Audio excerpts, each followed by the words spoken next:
Les mecs, j'ai reçu les blagues pour 2017. Les blagues d'intro, toutes dans un joli petit carton. Elles sont bien là, ouais. Les intros du podcast ? Ouais. Toutes les prochaines blagues toutes les 26 prochaines émissions. Bah, t'as ouvert ? Ok, bon, non mais j'ai ouvert sans vous. Enfin, je vais pas non plus. Ah bah fais voir. Non, je vais pas gâcher le plaisir. On peut en faire une là. Non, c'est dans 2 semaines. C'est dans pas si longtemps que ça. Vous inquiétez pas, on les verra. Enfin, allez, juste une, et puis on la remet dedans, on la refera à la fin de l'année. C'est vraiment parce qu'on n'est pas trop nombreux, mais fermez vos gueules quoi. Enfin, je vous montre. On dit rien aux autres. Montre, fais voir. Trop bien.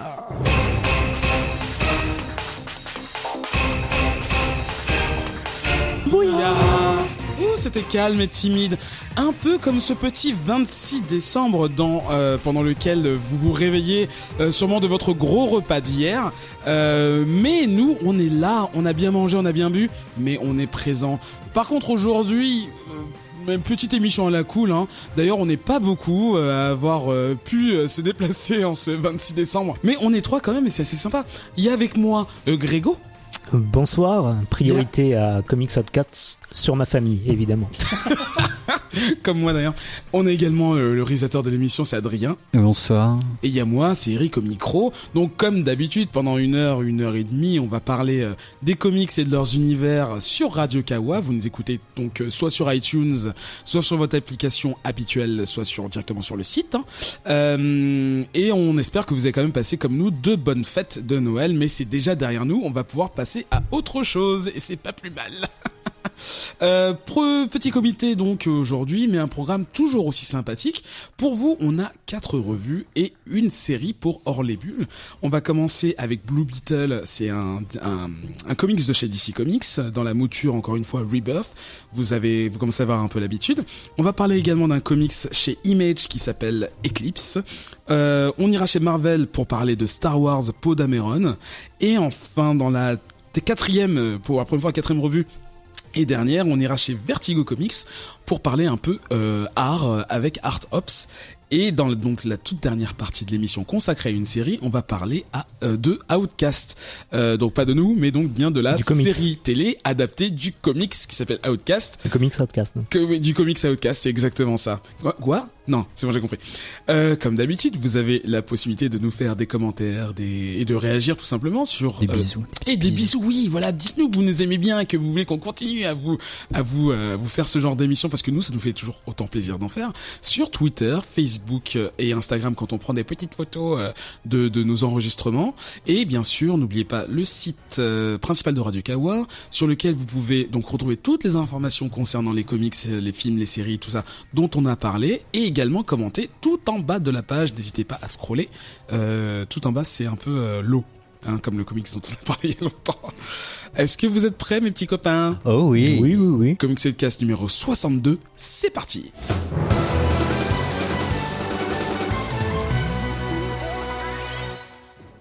Qui dit émission pépère dit comics pépère.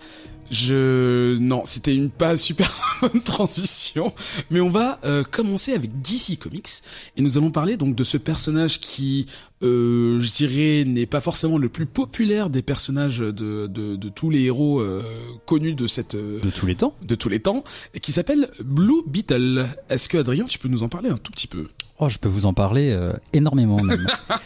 Alors, comme tu dis, Blue Beetle, qui n'est pas le plus connu de tous les héros, je vous fais peut-être un petit point rapide.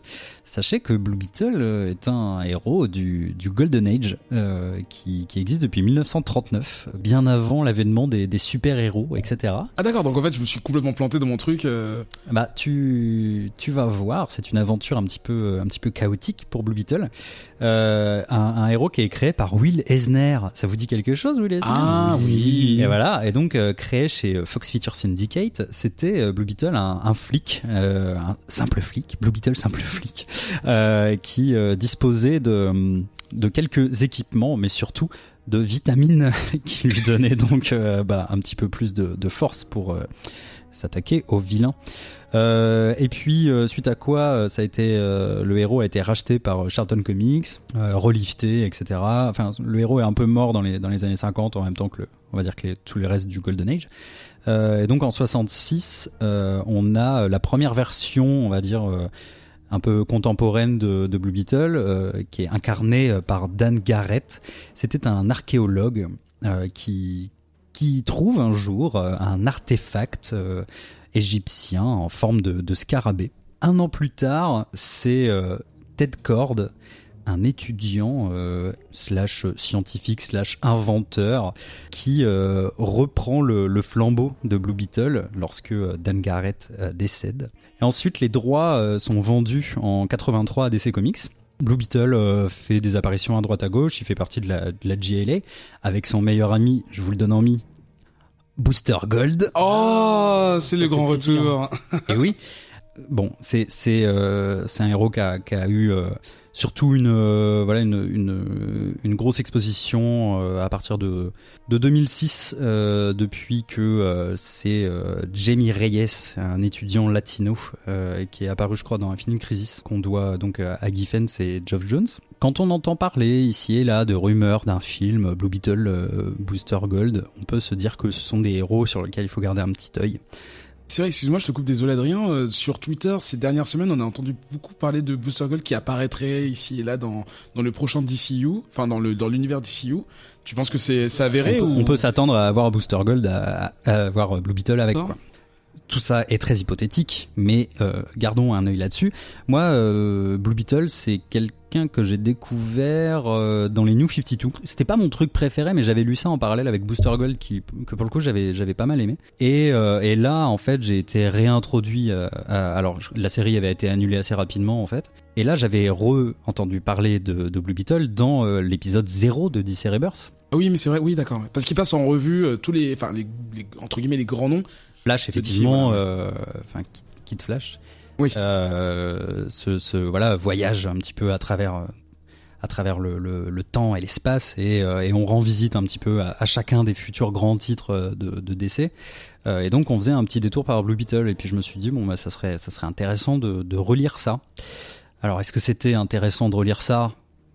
Je vous le dis rapidement, non. Mais explorons ensemble ce que c'était que ce Blue Beetle de Rebirth. Alors, on se remet un petit peu dans le contexte. Alors, j'ai un problème, c'est que mon micro me cache mon ordinateur. Alors, j'arrive pas à lire et à parler en même temps. Quoi vous dire ? Donc, voilà, effectivement, on le voyait rapidement dans le Rebirth 0. Dans ce... Alors, parce que, du coup, DC Rebirth oblige, on a un Blue Beetle Rebirth 1, et puis ensuite, on passe à Blue Beetle 1 Rebirth. Voilà. Donc en gros, on pouvait lire optionnellement ce numéro que je vais appeler 0, où on découvre donc Jamie Reyes, cet étudiant aux origines latinos, qui est un étudiant tout ce qu'il y a de plus normal, qui se chamaille avec ses camarades, etc. Mais soudain, il reçoit un appel de Ted Cord. Et alors donc, si on se rappelle de ce que j'ai dit en intro, ça veut dire que finalement c'est comme si c'était un ancien Blue Beetle qui dans cette version-là n'est pas un Blue Beetle, qui est un millionnaire, inventeur, etc. Qui lui passe un coup de fil en disant oui, viens vite en ville, c'est un peu le bordel. Et là, on se rend compte que cet étudiant normal ne l'est pas tant que ça, puisqu'il a un scarabée ancré et accroché à sa moelle épinière, et qui visiblement lui permet de se transformer en Blue Beetle. Blue Beetle, qu'est-ce que c'est ? C'est un héros qui peut voler, qui a une armure, une sorte d'armure de scarabée, voilà. Il peut créer des armes, il a des ailes qui le protègent un petit peu. Alors il est bleu. Ah, d'accord. Et bon, voilà, on va s'arrêter là. S'ensuit voilà une sorte de petite aventure où Blue Beetle est pris entre deux vilains qui lui tendaient un guet-apens, un vilain violet, un vilain orange. Il y a une sorte de baston, ils détruisent tout. On est introduit à la Beetle Base, qui est une sorte de Batcave volante que pilote Ted Cord. Au final, Ted Cord détruit le restaurant royalement où il y avait une baston. Je parle de numéro 0, donc c'est normal. Okay, tu me fais peur, là. Je vois la tête de me décomposer. Je vois la tête de mes camarades qui se disent qu'est-ce que j'ai lu. Non, je vous fais genre un peu l'intro. Et bon, à la fin de cette intro, il se passe quelque chose qui est le plus important de ce numéro, c'est que Ted Cord, donc l'inventeur sidekick, ancien Blue Beetle qui ne l'est pas vraiment, qui suit et donc essaye d'aider Blue Beetle dans son action, reçoit la visite de Dr. Fate. Et Dr. Fate vient lui dire attention, ce n'est pas du tout ce que vous pensez, c'est les pouvoirs du scarabée ne sont pas des pouvoirs extraterrestres. Le canon, c'est que le scarabée qu'on a trouvé en Égypte, que donc Jamie Reyes a trouvé inopinément, venait de l'espace, et c'était des pouvoirs extraterrestres qui prenaient contrôle de plus ou moins de lui, hein, parce que dans la version précédente, il y a une sorte de dialogue intérieur qui se fait entre le scarabée, qui est donc une force extraterrestre, et Jamie Reyes, ou du moins l'hôte, celui qui reçoit le scarabée. Et toute la force en fait de Blue Beetle, c'est ça, c'est ce dialogue entre cette armure qui prend le contrôle et qui est relativement indépendante, et la personne à l'intérieur qui essaye de le contrôler. Et là en fait, dans cette nouvelle mouture de Blue Beetle, on n'a plus du tout ça. L'armure a une forme d'indépendance, mais elle ne lui parle pas vraiment.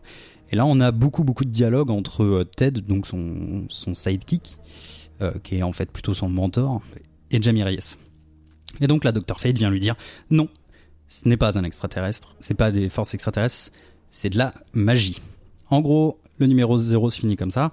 Et ensuite, on va avoir... je vais pas rentrer dans les détails parce que ça fait longtemps que je parle déjà. On a 3 issues qui présentent cet étudiant normal avec ses copains normaux qui se chamaillent, tout ça. Il y a des petites aventures. Ted le guide comme il peut à travers ses aventures, dans des dialogues excessivement poussifs, où ce qu'on doit comprendre au final, c'est qu'ils ont du mal à communiquer, que Jamie Reyes ne veut absolument pas être Blue Beetle et qu'il a envie plutôt que Ted, le scientifique, lui enlève le scarabée de la moelle épinière et qu'on se débarrasse de tout ça. Donc on comprend pas bien la dynamique du truc. Que quoi vous dire, voilà, on rencontre des héros, des méchants qui sont pas franchement méchants. On se rend compte que la moitié de la ville sait que Jamie Reyes est le Blue Beetle, dont sa mère, dont son père, dont tous ses potes, voilà. Enfin bon, bref, c'est un peu voilà. C'est une identité secrète très mal cachée. Voilà. Ce qui pourrait être intéressant, c'est que effectivement Jamie Reyes ne veut pas être Blue Beetle, que Ted ne lui a pas révélé ce que le Dr. Fate lui a révélé, à savoir que ces pouvoirs-là étaient très dangereux et que dans un avenir proche, ça pourrait coûter la vie de millions de personnes, et que la solution la plus simple serait d'éliminer Jamie Reyes et donc de neutraliser le scarabée. Ce que Ted ne s'emploiera pas à faire visiblement. Ça se passe plus ou moins dans le 3, et en fait l'issue 3 pourrait complètement être la première issue. C'est là que l'histoire prend forme. Avant ça, on a de l'introduction de personnages, on a des dialogues très très difficiles à lire, l'action est assez décousue, c'est quand même pas super joli. Et je sais pas où se positionne ce comics en fait, entre les clins d'œil aux fans. Enfin, peut-être qu'il faut connaître quand même un peu Blue Beetle pour rentrer dedans, parce que c'est pas évident. On nous explique jamais vraiment clairement ce que c'est clairement pas une origin story. Après, Rebirth ne s'est jamais positionné comme une origin story, hein, mais comme une sorte de nouveau chapitre. Et là, on est clairement dans ce nouveau chapitre. Enfin, c'est juste qu'on se dit d'un coup, ah ben non, en fait, c'est pas une origine extraterrestre, c'est une origine magique, et il faut tuer Jamie Reyes, etc. Et c'est vraiment ce qu'il faut retenir du truc. Mais pour le moment, je sais pas si c'est un roman plutôt jeunesse, parce que y a vraiment beaucoup de perches tendues vers des histoires adolescentes, avec ses copains, ses camarades, avec des histoires d'amour. Enfin, tout le Teal Issue 2 tourne autour d'une espèce d'histoire de harcèlement de rue. J'arrive pas à savoir exactement. Enfin bon, reparlons-en. Je sais pas qui, en fait, clairement l'auteur veut toucher.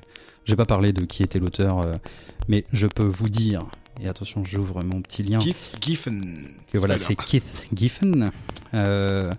Et voilà, je sais pas clairement où va ce comics. Je ne continuerai pas parce que pour moi c'est vraiment beaucoup trop. C'est pas fini quoi. Ça, c'est un peu brouillon en fait en tant que tel. Et je pense que ce qui se veut comique ou dynamique dans les dialogues, c'est juste fatigant au possible. Donc voilà, c'est la pas super lecture d'Adrien. Je le conseille moyen, mais j'étais chaud. Pardon, excuse-moi, Grégo, j'ai appelé Adrien, mais il vient de passer. Tu peux m'appeler Adrien, on est tous les trois. Tantôt beau pull de Noël Street Fighter que tout le monde a. Est-ce que tu peux nous donner ton avis, pareil? Oui. Je peux. Oui. Alors moi j'ai abordé, je pense que je vais beaucoup dire New Beetle pendant la review, je vous prie de m'excuser d'avance. Donc j'ai abordé Blue Beetle en mode total newbie, savoir que je connaissais très peu le perso à part une apparition dans un... En New Beetle. Merci Adrien. C'est sa blague. Non mais j'aurais pu la faire et j'aurais dû la Ah faire. non, c'était pas ta blague. Non, c'était pas ma blague. Merde. Ouais. Oulala, 3 niveaux de lecture là. Je suis extrêmement déçu de moi-même. Un grand Bref. personne. Je connaissais pas trop le personnage, donc j'ai abordé vraiment en attaquant le numéro 1 en me disant on va voir ce que ça vaut en tant que numéro 1. Résultat, comme le dit Adrien, très vite on commence par une sorte de dialogue intérieur-extérieur. Qui parle ? Moi j'ai cru que c'était le héros Reyes et sa copine, mais je me pose encore la question. Clairement il y a plein de personnages déjà établis. Il y a ce Korg c'est ça, Korg Corde. que je ne connaissais pas, qui m'a un peu rappelé un mélange entre Tony Stark et le hibou de Watchmen pour ses équipements. Alors effectivement, sachez que le hibou de Watchmen, enfin les hiboux d'ailleurs, parce que c'est Hibou de. Oui, il y en a eu plusieurs. voilà, sont inspirés en fait de Blue Beetle, donc. D'accord, mais époque Cord. à époque époque D'accord. Cord, quand il était l'étudiant sous Garrett. Et donc voilà, tout vient de là. D'accord. Et donc il y a cette relation de maître à élève entre les deux qui s'installe et ils partent dans une aventure un peu inintéressante, on va dire. Le premier, il tombe sur un groupe de méchants qui finalement sont gentils. Après il y a cet épisode 2 où la nana lui court après. Et puis cet épisode 3 où, comme tu dis, on a l'impression qu'il y a quelque chose qui se met en place, mais il est déjà trop tard parce qu'en tant que nouvel arrivant dans cet univers-là, tu t'es déjà dit que c'était pas pour toi en fait. Il y a déjà trop de choses qui te sont pas présentées et tu dois faire un très très gros effort de compréhension pour saisir un peu l'intérêt de l'histoire. Donc voilà, moi je retiendrai pas non plus et j'irai pas plus loin. J'ai pas fait l'effort de lire le numéro 0 pour vraiment essayer d'appréhender le numéro 1 en tant que tel. Honnêtement, ça change pas grand chose. Ouais, donc c'est ce que tu disais.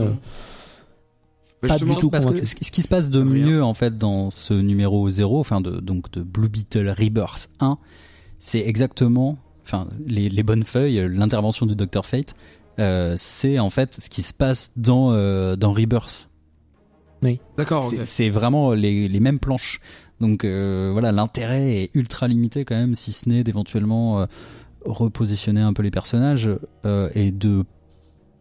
Moi non, en fait ça brouille plus les pistes qu'autre chose, c'est assez... En fait ça m'a rappelé mes premières lectures en comics, quand tu débarques dans un univers que tu arrives à l'épisode 244, donc tu es censé déjà tout connaître, donc tu dois faire un gros effort pour comprendre quels sont les personnages, même si parfois tu as des indices, et là c'est exactement ça sauf que c'est un numéro 1, donc c'est vraiment pas accessible. Je pense que c'est réservé aux connaisseurs du personnage et aux fans purs et durs et ceux qui suivent, je sais pas si ça existe mais... C'est vrai que je m'étais pas posé la question, donc moi j'ai juste pas lu le 3e, c'est-à-dire que j'ai lu le Rebirth 1, le 1 et le 2, et j'ai eu le même sentiment qu'Adrien, c'est-à-dire je ne savais pas à qui ça s'adressait. Moi je ne connaissais pas non plus le personnage de New Beetle, et c'est vrai que j'étais curieux de me dire qu'est-ce que ça peut donner, ce que c'est souvent le cas en fait. Il y a le côté commercial d'un relaunch ou semi-reboot ou soft, ce que vous voulez, qui peut te donner envie de te dire voilà, ce personnage qui m'a toujours semblé curieux, je vais lui donner sa chance, ou alors je ne connais pas ses auteurs ou ses artistes et je vais justement tenter, on va voir. Et c'est vrai que dès les premières pages, j'étais un peu largué et moi de toute façon, j'ai beaucoup de mal avec tout ce qui est soit relation symbiotique, soit relation parent-élève, enfin prof-élève, parent-enfant ou machin. Donc là, c'est le problème, voilà, t'as les deux en même temps. Donc effectivement, la conversation dont vous parliez où on ne sait pas qui s'adresse à qui, est-ce que c'est les bulles normalement, justement, quand on parle à quelqu'un au téléphone, elles sont assez claires, mais là, c'est pas le cas. Et on se retrouve à essayer de savoir si ce sont des pensées ou alors qu'en général justement le code des comics et des bulles rend la chose claire et ne te... Non mais en fait voilà, ce sont des discussions avec Ted qui ne servent pas à grand chose. Enfin lui il est vraiment pas utile quand même. Non c'est clair. Enfin au super-héros en tout cas. En plus on se pose la question, comme c'est le numéro 1, Est-ce qu'ils viennent de se connaître ? Est-ce qu'ils se connaissaient d'avant ? D'après ce que décrivait Adrien, ils se connaissent depuis longtemps en fait. Mais Oui, ça se sent pas vraiment. Ils se connaissent leur depuis un relation moment. est familière, Voilà. oui, voilà. Voilà. Mais après, ça rend pas ni le personnage, ni l'intrigue, ni leur relation importante. Il y a rien qui a l'air de compter là-dedans. En fait, ouais, ils auraient très bien pu venir de se rencontrer. C'est le sentiment que j'avais. Enfin, mais ils se apparemment, connaissent pas depuis si longtemps que ça. C'est-à-dire que Jamie est allé voir Ted pour lui demander de l'aider à l'enlever, et puis au final, ça se passe pas exactement comme ça. Mais c'est pas, enfin voilà, ils ont pas une histoire ancienne tous les deux, quoi. D'accord. Et je suis content que t'aies rappelé les origines de Blue Beetle, parce que en lisant, pour plusieurs raisons que je vais essayer de détailler sans paraître encore plus noob que je ne suis, mais j'avais un énorme sentiment de déjà-vu avec d'autres personnages d'autres maisons. Je vais pas le dire parce que c'est vraiment trop honteux, ce qui a été créé bien plus tard et que ça n'a rien à voir, mais en gros voilà, il m'a fait penser à la fois dans le comportement, dans l'excitation à Spider-Man, et je n'avais aucune idée que Blue Beetle Alors pour le coup, j'ai un petit peu plus connu le Blue Beetle version Jamie Reyes avec les séries animées, notamment dans The Bold and the Brave. Oui. Où on voit régulièrement, enfin on voit plusieurs fois Blue Beetle, et il est présenté un peu comme ça, comme ce gamin un peu arrogant, un peu fou, qui a des petites bastons avec son armure, mais qui son armure elle lui permet de faire plein de trucs, etc. Et c'est un personnage qui est plutôt fun dans les dessins animés, et qui peut faire penser à Spider-Man, effectivement. Il était pas dans Teen Titans aussi, qu'on avait chroniqué? Si, possible. Ouais. Disons que c'est un membre permanent de... Ouais, je crois qu'il faisait du DDR là avec. Oui, c'est ça. Je sais plus qui. Non, c'était Damien Wayne et je sais plus quel nana, c'était ridicule. Du coup, oui, non, pareil. Moi, c'est pas quelque chose que j'aurais retenu. Pour les côtés. D'avoir deux personnages qui partagent le même costume, un peu comme dans le film Ant-Man, c'est des choses qui m'agacent en général, parce que j'aime bien que les choses soient séparées, bien claires. D'ailleurs, même dans le logo. Pardon ? C'est bizarre comme attitude. J'aime bien que les choses soient bien séparées. Non, mais c'est pas ça. Voilà, chacun dans son les pays. torchons avec la série. Mais d'ailleurs, on le voit dans le logo de Blue Beetle pour le numéro 1. Vous avez donc Blue Beetle au milieu. Sur la gauche, le visage de Blue Beetle masqué, et sur la droite, le visage de Cord démasqué, pour montrer voilà que c'est un équilibre entre les deux forces. L'ancien prof qui est très savant et qui a un peu plus la tête sur les épaules, et le fou, le jeune homme fougueux qui a besoin de faire ses preuves, et ça c'est vrai que c'est un truc, je sais pas pourquoi ça ne m'attire pas comme un récit. Et après donc dans l'exécution, je n'ai à aucun moment été accroché. Il y a que ce soit l'humour, les c'est brouillon, hein. Voilà. C'est vraiment il y a vraiment tout un tas de moments où tu sens que c'est là pour être drôle ou là pour construire l'histoire et tout, et ça marche pas, c'est terrible quoi. Il y a cette longue introduction là de baston entre les deux camarades de Jamie, et c'est fatigant, ça sert à rien, ça dure des plombs, mais tu vois que ça tombe à plat quoi, vraiment. Et on a l'impression d'un épisode de remplissage en fait, alors que c'est en numéro 1 quoi. C'est un peu d'ailleurs c'est un peu ce qui se passe dans l'issue 3 en fait. Au début de l'issue 3, il se passe vraiment quelque chose d'assez cool, et en fait après, c'est juste Jamie qui fait du porte-à-porte pour aller raconter à tout le monde ce qui s'est passé, dire dis donc au début de l'issue il s'est passé ça, tout le monde dit ok d'accord, et puis il répète toujours la même chose, c'est super lourd. Du coup, est-ce que c'est pas possible, vu que j'imagine que DC a déjà planifié les 3 prochaines années de sortie de comics et d'events, que ils attendent un grand truc, justement parce que Dr. Fate, qui est un personnage central de la mythologie de DC, est-ce qu'il est pas possible qu'ils aient de plus grands projets pour lui, mais que il faille attendre que il se passe d'autres choses, ou qu'un grand ennemi qui menace encore une fois le multivers débarque, ou je ne sais rien. J'essaie de trouver des excuses. Non, mais possible que ça recoupe effectivement à un moment. Mais Blue Beetle, un perso comme ça, tu le mettrais quoi, dans un film? Tu le mettrais plutôt dans une série à la Legends of Tomorrow, un truc comme ça, un truc un peu pété, sans jugement de valeur. C'est le 9e perso d'un groupe quoi. Ouais, voilà, c'est ça quoi. Ah, t'es là toi. Ah non, quand même pas. Non, c'est quand même à mon propre de mon sentiment, genre il est aussi important que certains héros là qui sont déjà à la télé, ou voire plus quoi. Donc pardon, je finissais ma gorgée. Donc voilà. Donc c'est disponible en TPB depuis non, pas encore, ça sortira, excusez-moi, en avril 2017. Donc là à l'heure où on parle, il n'y a que 4 numéros, ça a commencé relativement récemment, ça a commencé en août. Donc il doit y avoir 5 ou 6 numéros. Et du coup, si le TPB sort en février, oui, ça veut dire que le dernier de ce groupe-là devrait sortir soit dans les prochains jours, soit en janvier. On va passer à la deuxième revue, et pour la peut-être deuxième fois depuis 62 épisodes, c'est moi qui vais vous la présenter. Il s'agit donc d'un comics de chez Image Comics qui s'appelle Eclipse. Je vous le dis d'avance, ce n'est pas moi qui ai choisi le comic. Je dis pas ça pour me protéger d'avis négatifs. Je dis juste que voilà, pour une fois, c'est pas moi qui l'ai choisi. Donc c'était notre petite et chère Eva qui ont fait un petit coucou. On espère qu'elle se rétablira. Donc de quoi ça parle? On le dit depuis longtemps, le soleil c'est notre ennemi. Non seulement il va exploser dans je sais pas combien de millions d'années. 4,5 milliards d'années. C'est pas l'âge de la Terre? Aussi, on est au milieu en fait. On est là. exactement au milieu, c'est cool qu'on Pile. bientôt. Donc non seulement il va nous tuer, mais en plus il nous donne des cancers si on fait pas gaffe. Eh bien dans Eclipse, le soleil c'est comme un rayon laser infini qui vous crame sur place au moindre contact.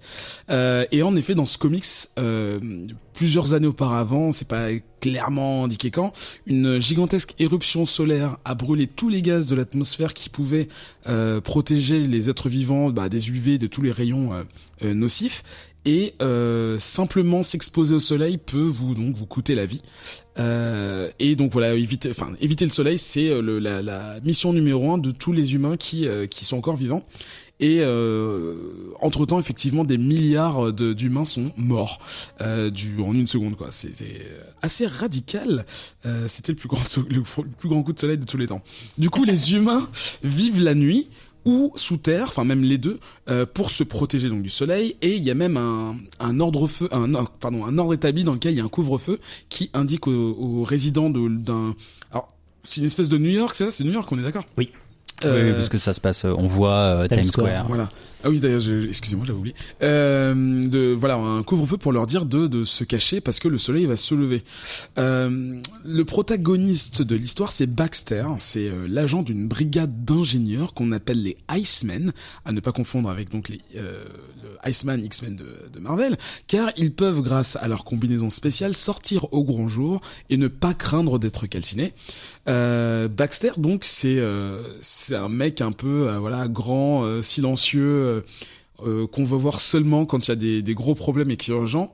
Et là, la police et les citoyens n'ont pas le choix, ils sont obligés d'aller le voir, car pour la première fois depuis un très très long moment, il y a le premier meurtre. Un nouveau meurtre au sein de la nouvelle communauté. Ce qui est très rare dans ces temps-là, parce que il y a un assez bon protectionnisme, c'est-à-dire que la société sait que ils sont plus si nombreux que ça, que les voyages c'est plus possible, la communication avec les autres endroits où il y aurait des survivants elle est relativement limitée, et que du coup les personnes qui sont là c'est les dernières, et elles n'ont qu'à se reproduire. Du coup tuer quelqu'un c'est quand même un fait grave, et surtout qui est assez difficile vu qu'ils sont toujours ensemble tout le temps. C'était pas juste un vulgaire assassinat de quelqu'un qui n'appréciait pas son voisin, c'était clairement un meurtre qui a été exécuté littéralement en plein jour, donc en utilisant la force du soleil, et on retrouve sur la scène du crime, en lettres de sang, un message qui avertit, une espèce de note biblique qui fait office de menace envers tout un groupe de personnes. Et ce groupe de personnes, en fait, ce sont les familles riches et les familles puissantes et influentes de cette nouvelle société, qui ont un contrôle plus ou moins direct sur le soleil et ses effets. Alors évidemment, le soleil se lève tout le temps, tous les jours, mais c'est plutôt l'énergie qu'on peut en récupérer, les espèces de toute énergie qui peut être en tirée grâce à ça. Et donc c'est clairement ces personnes et les membres de ces familles qui sont visés. Du coup la menace plane sur un petit groupe de personnes, mais il va quand même falloir faire appel à la police et donc à ce fameux Baxter, pour essayer de trouver la seule menace pour toute cette petite société. Donc pendant l'enquête, donc ils explorent justement donc le New York complètement dévasté grâce à leur combinaison spéciale, et donc le héros voit au loin une silhouette sombre qui ne semble pas porter de costume, ce qui est vraiment vraiment étrange. Il a une simple veste noire, ce qui n'est pas normal pour parce que cette unité-là peut sortir au soleil. Oui, c'est ça, uniquement grâce à cette combinaison voilà, particulière. Qui a été conçue pour réfléchir tout et ne pas subir les rayons extrêmement directs, justement, parce qu'il y a quasiment plus d'atmosphère. Enfin, en tout cas, pas de choses qui peuvent les protéger. Voilà, ils sont très peu nombreux à avoir ces combinaisons-là. Elles sont rares, elles sont chères, et c'est uniquement, c'est exactement comme les cosmonautes, enfin les astronautes, pardon, je parle en tant que français. Voilà, c'est une élite, hein, faut pas oublier ça. Enfin, c'est bien établi dans le comics. Et oui, on se demande pourquoi ils ont pas compris que le noir absorbait la lumière avant ça, mais bon, c'est pas grave. Et donc, c'est plus sérieux que ça. Ils se demandent comment une autre personne peut vivre justement sans protection, et ils cherchent une explication à ça, et leur enquête les emmène plus tard vers une église dans laquelle tous les vitraux ont été brisés, et en poussant la porte, ils découvrent que tous les fidèles, on va dire, ont été calcinés sur place, dans la position dans laquelle ils étaient avant de recevoir les rayons du soleil, ce qui est une scène assez gore, où vous avez la peau qui n'est pas tout à fait brûlée, mais qui dégouline un petit peu, enfin comme si c'était un morceau de plastique, voilà, un morceau de, ça m'est jamais arrivé parce que je suis noir, mais comme voilà, vous mettez une poupée panant du four pendant 2 heures, vous allez voir comment elles font, c'est à peu près ça. Donc voilà, et l'esprit un peu accroché, bien accroché. C'est un comics post-apocalyptique qui montre pour une fois une terre qui est dévastée, mais pas à cause de l'effet de l'homme, parce que c'est vrai qu'en général c'est d'abord la pollution ou le vice qui font que la société devient décadente, ce genre de choses. Là c'est quelque chose qui, en tout cas dans la façon dont c'est présenté, est hors des mains de l'homme, et elle doit simplement subir. C'est pas les machines qui se retournent contre nous, c'est vraiment quelque chose, pas de chance quoi, la faute à pas de chance. Le personnage principal, je vous l'ai dit, il est très taciturne. Ça oblige l'histoire, en tout cas tout ce qui concerne l'exposition, d'être raconté par les autres. C'est-à-dire que ça va être soit des passants qui vont dire j'ai pas pu faire ça parce qu'il faisait jour, genre de choses, pour vous expliquer la science de cet univers-là, ou alors des policiers, des personnes qui parlent entre eux dans les vestiaires pour raconter leur dernière mission, ou alors des passants qui disent t'es allé en boîte de jour, parce que justement comme tout est inversé, faut prendre en compte que seule la nuit est un moment propice pour faire quoi que ce soit, faire ses courses, travailler, ce genre de choses. D'ailleurs, il y a un 3-4 récitatif, petite case explicative au début dans les premières images, mais c'est limite dommage parce qu'on pouvait complètement s'en passer en fait. Rien que par les dialogues, tout le background était super bien raconté. Voilà, c'est vrai que je trouve que dans certaines histoires où c'est vraiment toujours les protagonistes qui sont là, mais tu es mon frère, mais ça fait 4 ans que tu travailles dans ce machin. Bon, c'est nécessaire, il y a toujours des façons un peu plus astucieuses de tourner ce genre de passage obligatoire, mais là j'ai trouvé sympa que le héros ne parle quasiment jamais, à part quand on lui parle directement. Là c'est toujours les personnes en fond qui le font, et c'est un peu différent. Ça reste le début, là, donc tu dois lire le texte, mais c'est cool que ce soit pas le héros qui dise ça fait 4 ans que je travaille dans cette brigade, et cette combinaison me permet grâce bon, c'est bon, on s'en fout de ça. Le dessin, on en a un tout petit peu parlé en antenne, mais on en a pas trop spoilé. Je suis très très partagé. Je trouve que tout ce qui est décor, les fonds, tout ça, ils sont magnifiques. Il y a vraiment un travail. Bon, déjà le ton c'est toujours, il y en a deux, il y a le jour et la nuit. Le jour c'est une espèce de jaune jaunâtre qui ressemble à un désert où clairement il y a de la poussière partout, donc c'est plus vivable. Et la nuit c'est gris. Voilà, il y a pas de spoiler, il y a pas de surprise. Mais ce qui m'a vraiment dérangé, ce sont les visages. Je trouve que on a l'impression que l'artiste dont je n'ai pas encore parlé, qui s'appelle Giovanni Timpano, il s'est beaucoup appliqué justement pour donner une impression de réalité, de réalisme à ses décors, mais pour les personnages, en tout cas leur visage, on a l'impression que c'est la dernière tâche qu'il avait. et il s'est dit non, la deadline elle est passée, donc je vais juste faire 2 points et un arc de cercle pour faire le visage. Voilà, faut que je finisse le visage. Bon, j'exagère beaucoup, mais c'est vrai que moi j'ai eu le sentiment que je ramasse les copies dans 2 minutes. Vite. Mais c'est quoi ces ronds là? Maintenant c'est des visages. On fait 2 points. Et du coup non, c'est vraiment un truc, j'ai trouvé que c'était bâclé. Bon, ça ne gâche pas tout parce qu'en fait les gros plans ça va encore, mais c'est vrai que c'est juste dans les foules, les genres de choses. C'est pas excellent.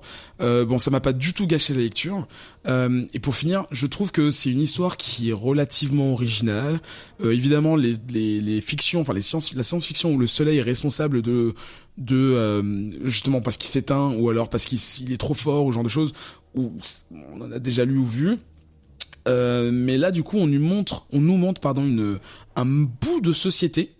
Donc comme je vous avais dit, qui est coupé du monde finalement, qui vit avec une technologie futuro pourrie en fait, où tout le monde vit plus ou moins entassé les uns au-dessus des autres parce qu'il y a pas trop le choix et que sortir devient une sauf la nuit du coup. Sauf la nuit, voilà. Et je me souviens d'une publicité, bon là j'ai pas de comics sous les yeux, mais justement il montre une maison tout à fait ordinaire, typique américaine de banlieue, et en gros c'est le rêve quoi. C'est d'avoir un jour une maison qui soit isolée de la lumière directe du soleil, mais qui est encore le cadre un peu nostalgique de ce qu'on pouvait avoir à une certaine époque où on avait sa maison individuelle. Et donc ça, voilà, c'est. En fait, c'est des maisons construites sous un dôme. Oui, c'est ça, mais c'est pour recréer cette espèce de. On voit que c'est l'événement cataclysmique est relativement récent. Il y a plusieurs années clairement, mais cette société est encore en train de se reconstruire et elle retrouve ses repères grâce à des conforts anciens et qu'ils essaient de recréer pour justement rassurer la population, pour qu'elle soit productive et ainsi de suite, pour qu'elle soit tout simplement heureuse. Et c'est sympa, voilà, de voir la construction, une espèce de construction d'une nouvelle société. Justement avec l'activité inversée, c'est assez rigolo de voir que voilà le coup de la boîte de jour, la façon qu'ils ont parlé. Et ce que j'aime bien aussi, c'est donc je vous parlais de technologie rétro-futuro pourrie, mais en fait ça fait penser, moi ça m'a beaucoup fait penser au Moyen-Âge. Vous savez, quand on vous raconte les histoires de, les contes les plus basiques qui font appel aux plus petites peurs, bah là c'est pareil. À l'époque on avait peur de tout ce qui était lié à l'obscurité et à la nuit. Là c'est l'inverse en fait. C'est assez rigolo de prendre un concept et de le mettre sur sa tête juste parce que c'est juste l'astre de nuit, c'est la lune, ça fait peur, ça éveille plein de choses et de mythes qui ont fait chialer des enfants pendant des millénaires et encore aujourd'hui. Et aujourd'hui, dans ce comics en tout cas, dans le futur, c'est le soleil qui est l'astre de vie dans toutes les cultures, et c'est toujours quelque chose qui a été vénéré. Et là, c'est la seule chose qui fait peur à tout le monde. C'est pas la guerre, c'est pas la famine, c'est pas les maladies, c'est le putain de soleil qui terrorise tout le monde. Donc je trouve ça sympa, c'est une dystopie, voilà. En tout cas en comics, j'ai pas l'impression d'en avoir lu beaucoup qui soient similaires à ça. Post-apocalyptique toujours, mais en tout cas avec le soleil comme méchant, c'est pas mal. Le seul truc qui me fait chier vraiment, donc au-delà du dessin, c'est la chasse vers le méchant, donc le seul être humain qui peut survivre au soleil. C'est long, je me rends pas compte, qui peut survivre au soleil, et en fait c'est assez rapidement mis de côté. J'aurais préféré qu'on aille plus rapidement dans le vif du sujet, mais encore une fois c'est un comics image, et donc voilà. Mais voilà, ça reste sympa. Si vous êtes pas trop chié sur le dessin, ça devrait aller. Adrien, c'est moque de moi. Tu vois, non, pas du tout. Tu rappelles là à la fin que c'est image, et je sais que je suis chiant avec les images, mais tu vois, pour le coup, je trouve qu'on rentre très très vite dans le sujet quand même. On pige tout de suite l'univers dans lequel on est. La mythologie, elle est distillée à un rythme qui est ultra plaisant en fait. On apprend des petites choses comme ça au fur et à mesure. Par exemple, le fait que l'électricité visiblement est quelque chose de presque une ressource de contrebande. Tu vois, toute cette activité, les différentes strates de la société. On découvre par exemple que les fortunés qui ont encore des pavillons construits sous un dôme, etc. Ça arrive assez tard dans le récit. Enfin, bref, c'est vraiment distillé, je trouve, avec un rythme qui est assez plaisant et qui apporte vraiment de la dynamique au scénario. Et moi, ce que j'ai beaucoup aimé, c'est que effectivement le cadre dystopique du truc est très fort. Enfin, il y a ce parti pris qui est balèze. Mais par contre, on est vraiment face à un comics qui est de l'enquête, du thriller assez basique en fait. Enfin, je veux dire, ça reste quand même un flic qui cherche à savoir qui en veut à la fille du maire et voilà quoi. En gros, c'est ça. Oui, c'est juste une dépiction de l'univers, mais c'est vrai que c'est pas le même centre. Pas vraiment de... un flic d'ailleurs. Il est pompier au départ. Ouais, il voilà, juste les flics parce qu'il... exactement. Et moi, j'ai vraiment pris beaucoup de plaisir. Graphiquement, ça m'a pas choqué en fait. Cette histoire de dessin, je trouvais ça au contraire assez fin et rafraîchissant. Enfin rafraîchissant, c'est pas le terme, parce que c'est pas un dessin frais, mais en tout cas. Suffisamment singulier, sans trop l'être, pour que je prenne du plaisir à décrypter ce monde. C'est probablement le comics que je commencerai et continuerai ce mois-ci. J'ai pris mon pied, je dois dire. Et toi, Grégo? Moi c'est bien simple, je sais assez rapidement en fait, je crois, si je vais aimer un comics ou pas. Ça se joue sur les 2-3 premières pages, et là on est clairement dans ce cas-là, puisque ça commence à Times Square où tu te dis bon bah ok, en plus tu viens de regarder la couverture, tu vois que ça s'appelle Eclipse, tu vois un mec en tenue d'astronaute, tu te dis bon bah ça va être un truc un peu spatial, space opéra, je sais pas trop. Et en fait très vite t'as toute cette population de Times Square, un Times Square un peu pourri d'ailleurs, hein. Tu te dis ouais c'est un peu bizarre quand même, qui se retrouve encerclé par la police qui dit couvre-feu, rentrez tous chez vous. Et là après ouais t'as l'univers qui se pose comme tu le décrivais tout à l'heure, et comme le disait Adrien, c'est très très bien présenté, très très bien amené, très bien distillé. Et là-dessus se rajoute une enquête policière, donc t'as tous les bons ingrédients pour faire un bon récit avec un bon univers, et en plus une idée au final que moi j'ai rarement vu exploiter, en tout cas de cette façon, parce que la société essaye encore de persister malgré le fait qu'elle puisse plus sortir au soleil. Et tout ça c'est pris en compte. T'as les gens qui continuent à aller en boîte de jour du coup avec tout ce que ça implique. Et puis t'as ce méchant aussi hein, qui est très astucieux dans sa façon de tuer un peu ses victimes, puisqu'à chaque fois en plus il utilise le soleil d'une façon ou d'une autre, soit en cassant des murs, ou je vais pas spoiler davantage, mais tout ça il y a une super alchimie j'ai trouvé dans le comics. Comme Adrien, je crois que c'est celui que j'ai préféré sur notre session d'aujourd'hui, on en reparlera tout à l'heure, et clairement je vais continuer parce que j'ai vraiment accroché. Le petit bémol, parce que j'ai regardé un peu le dessin, ça m'a pas spécialement choqué moi, mais du coup j'ai essayé de le regarder un peu plus pour être capable d'en dire quelque chose, et je crois qu'il y a des gros problèmes au niveau des proportions des personnages. Oui, ouais, vrai. Le héros il a son épaule qui est à peu près à 50 cm de sa tête, et tu te dis il y a trop de muscles sous son manteau quoi. Il y a des muscles qui peuvent pas exister de cette façon en tout cas quoi.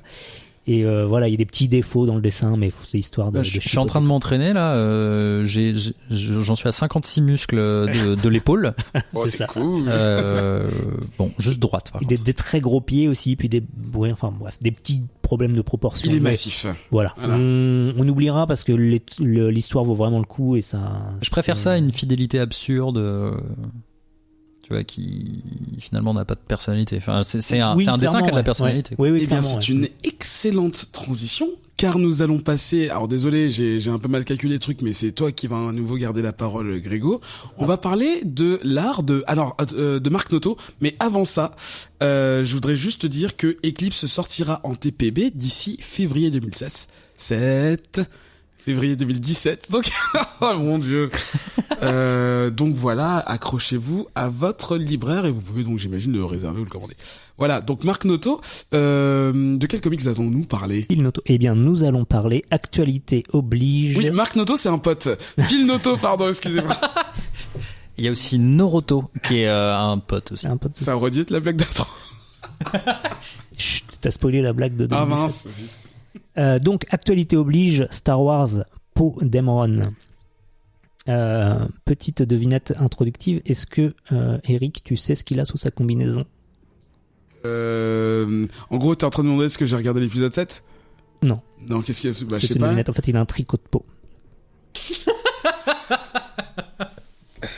Voilà, donc Poe Dameron, si vous dormiez ces 18 à 24 derniers mois, est un des personnages de l'épisode 7 de Star Wars, en sa qualité de meilleur pilote de la Résistance. Alors, si vous avez raté l'épisode 7, je ne sais pas qui a pu le rater, mais la Résistance, c'est l'évolution de la rébellion, donc c'est les gentils. En fait. Donc lui, c'est le meilleur pilote des gentils. Donc on a ici un petit spin-off sur combien d'issues au total, 6 issues, c'est ça? Et c'est tout?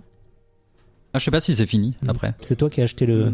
J'ai acheté le tome j'ai acheté avec les 6 premiers issues, mais je suis pas sûr que ce soit terminé au bout des 6. Ouais. J'ai acheté les issues 1, 2, 3 avant de m'apercevoir que c'était le même prix que le tome 1 qui en contenait 6. Mais bon, c'est con. C'est les aléas de chroniqueur Comics Podcast.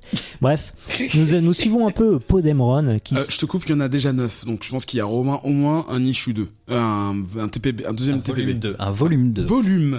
Volume qui est donc la version française de TPB, qui veut dire Trade Paperback. Le mec qui reprend mon rôle, mais ouais, vas-y. Adrien fait la petite étoile en bas des pages. Tu sais quoi.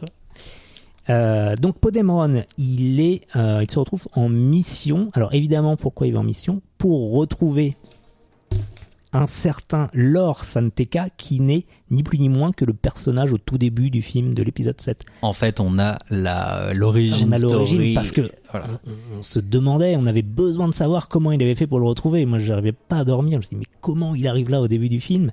Et du coup, je suis très heureux qu'ils aient fait 9 issues a priori là-dessus. Bref, dans ces 3 premières issues, nous allons retrouver Podemron qui va se retrouver dans des cavernes à descendre avec son X-Wing pour bien rappeler que c'est un excellent pilote. Le principal danger de la première issue, je crois, ce sera passer à travers une porte qui se ferme. Donc là, l'astuce, on la connaît, c'est de faire un demi-tonneau et de passer verticalement. Mais on le sent pas venir. Hein. On le sent pas venir du tout. Et donc il va se retrouver dans ces cavernes parce que c'est la dernière trace connue de ce fameux Lor San Tekka. C'est l'un des seuls personnages secondaires dont je ne connais pas le nom. Et donc il va se retrouver au milieu d'une sorte de communauté un peu mystique qui garde un œuf géant bleu qui lui plus ou moins il n'y va pas tout seul, il est accompagné de toute son escouade qu'on peut voir dans l'épisode 7 aussi, qui s'appelle le Black Squadron. Ah, tu vois, je me demandais, parce qu'on les voit assez rapidement, on les voit tous en photo de famille, oui. Et je me demandais, est-ce que c'est une pure invention, ou est-ce que... D'accord, donc c'est vraiment, c'est très fidèle au truc, quoi. Très fidèle au truc, et tu sens que ça fait partie du cahier des charges de caser un maximum de personnages qui sont aussi dans le film. Donc ses copains sont plus ou moins en vol stationnaire à l'entrée de la grotte, on imagine. En tout cas, les dessins donnent l'impression qu'ils sont en vol stationnaire. Il n'y a pas de petits traits autour pour montrer que ça bouge. Il n'y a pas de petits traits du tout, il n'y a pas vraiment de dynamisme, enfin bref, j'y reviendrai. Et donc ils se retrouvent au milieu de cette communauté, mais sans compter sur le premier ordre, qui est, Eric, je m'adresse à toi, car tu n'as pas suivi, qui est Oh. Oui, je sais, mais je sais que c'est tu connais le premier ordre. C'est la V2 de l'Empire. Voilà, c'est ça. Voilà. C'est les néo-nazis de l'Empire. On a le droit de dire ça Oui, c'était un mot du dictionnaire. D'accord, ok. Et donc, il va se retrouver pisté par une escouade du premier ordre, menée par un sémillant personnage que j'ai envie de qualifier de professeur Chouron interstellaire, tu vois. C'est oui hein, une espèce de connard, hein, donc. Non, mais non, surtout, il a la gueule de professeur Chouron, mais avec une coupe de hipster. Oui, un petit peu, ouais. Une petite moustache. J'hésitais entre lui ou Higgins dans Magnum.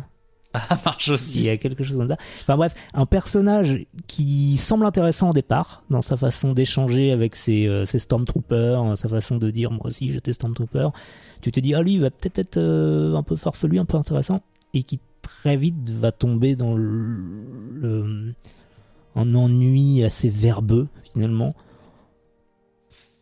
Et voilà, et il est accompagné de Stormtroopers volants, avec des jetpacks qui ne se retrouvent pas dans les films, puisqu'ils sont trop forts, j'imagine. Enfin, bah oui, bien sûr. Voilà, ça c'est pour le plot de base. Alors évidemment, ça va palabrer en bas pendant que ça va se battre à coups de vaisseaux dans les airs. Mais attends, t'as parlé des œufs là? Enfin, t'as parlé de l'œuf ou pas? Vous voulez vraiment que je parle des œufs? Là, le gros œuf, il parle de l'œuf. Il rigole déjà. Alors cet œuf, donc célébré par la communauté, il est censé retenir le Messie qui sauvera tout le monde. Alors à un moment, vous imaginez bien que le méchant dit « Ah, je suis méchant, je vais faire éclore votre œuf ». Et donc il fait éclore l'œuf. En sort le... Comment est-ce qu'il fait éclore l'œuf? T'es obligé de dire.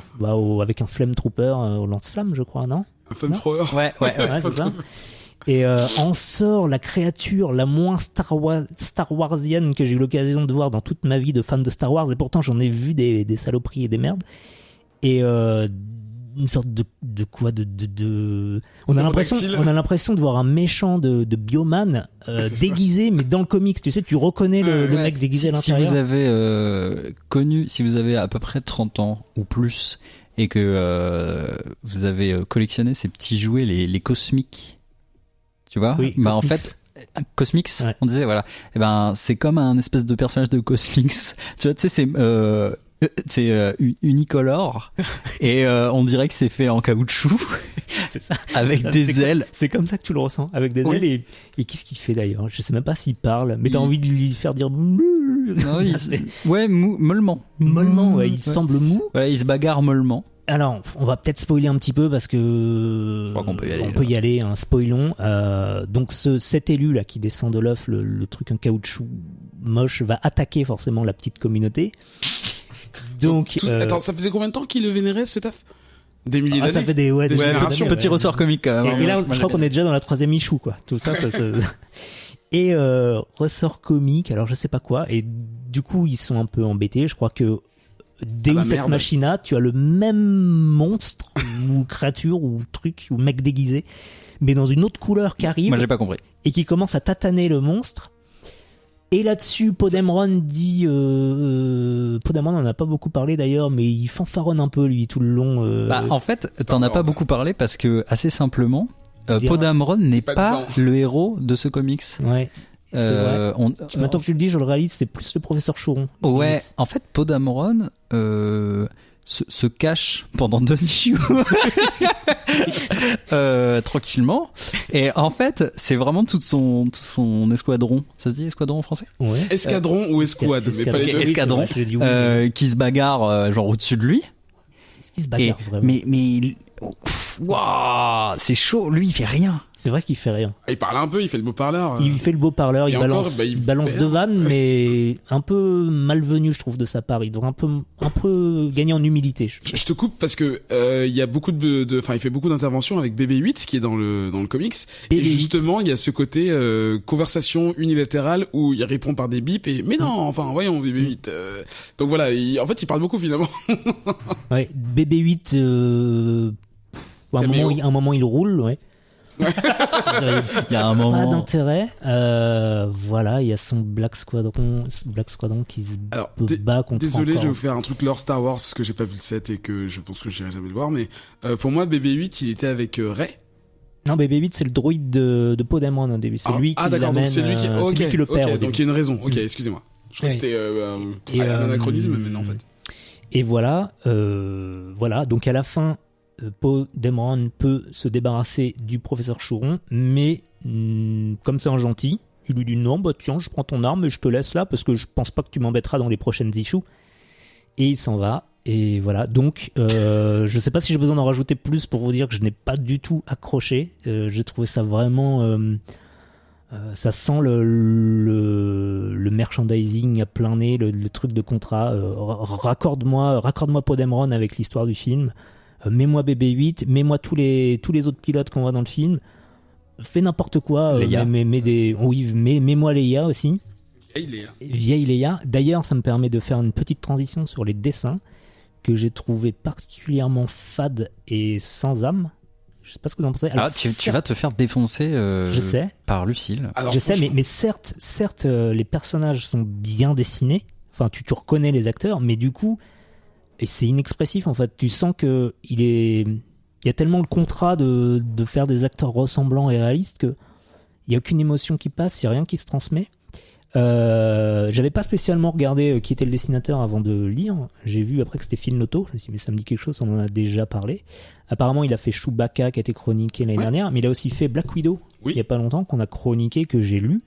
Et Black Widow m'avait paru beaucoup plus intéressant. On aime Phil Noto, à Comics Outcast. On aime plutôt Phil Noto. Eh bien, écoute, je vais me positionner un peu en tant que Outcast, mais je je pense que je serais la caution anti-Finauto. En tout cas, sur Podemron, là, je trouve le travail fade. Je sais pas si c'est les couleurs ou... Et pourtant, en plus, j'ai regardé un peu ce qu'il a fait d'autre sur le net. Il fait vraiment des super Ah non, mais trucs. ce mec est révéré de partout. Mais il est vraiment très fort. Mais là... Je te rejoins parce que, enfin, je dis pas que c'est fade ni rien, mais je trouve que par rapport à d'autres œuvres sur lesquelles il a travaillé, c'est clairement ce que tu viens de dire en dernier, l'histoire du côté commercial. On a l'impression que Noto, il était genre, oh putain. Et tu sais, c'était pas vraiment ce qu'il aurait aimé faire, et que c'est pas fidèle à ce que j'ai vu déjà de lui et ce qu'on a pu faire et lire ici dans le comics. Clairement. C'est clairement pas son meilleur truc. Après, c'est pas non plus dégueulasse, mais c'est quand même pas. C'est pas dégueulasse, ça fait le taf. Ah non, quoi. c'est Ça pas fait le nulache, taf. hein. Enfin, c'est pas nulache, mais je re-regarde là. c'est un peu sans Effectivement. âme. Alors, je l'ai lu d'abord en Guided View. Après, j'ai regardé un peu j'ai pris du recul pour refeuilleter les pages. Voir les pages dans leur ensemble, ça apporte un peu plus de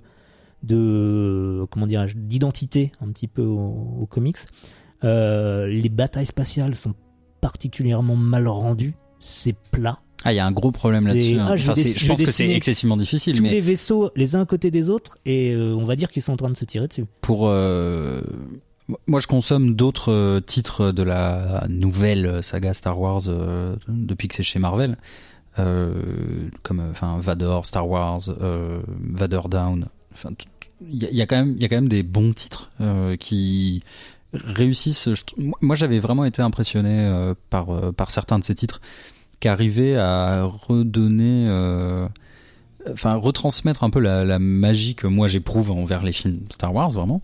Quelque chose de dans la mise en scène qui était très cinématographique, avec une écriture qui était assez fine, je trouvais.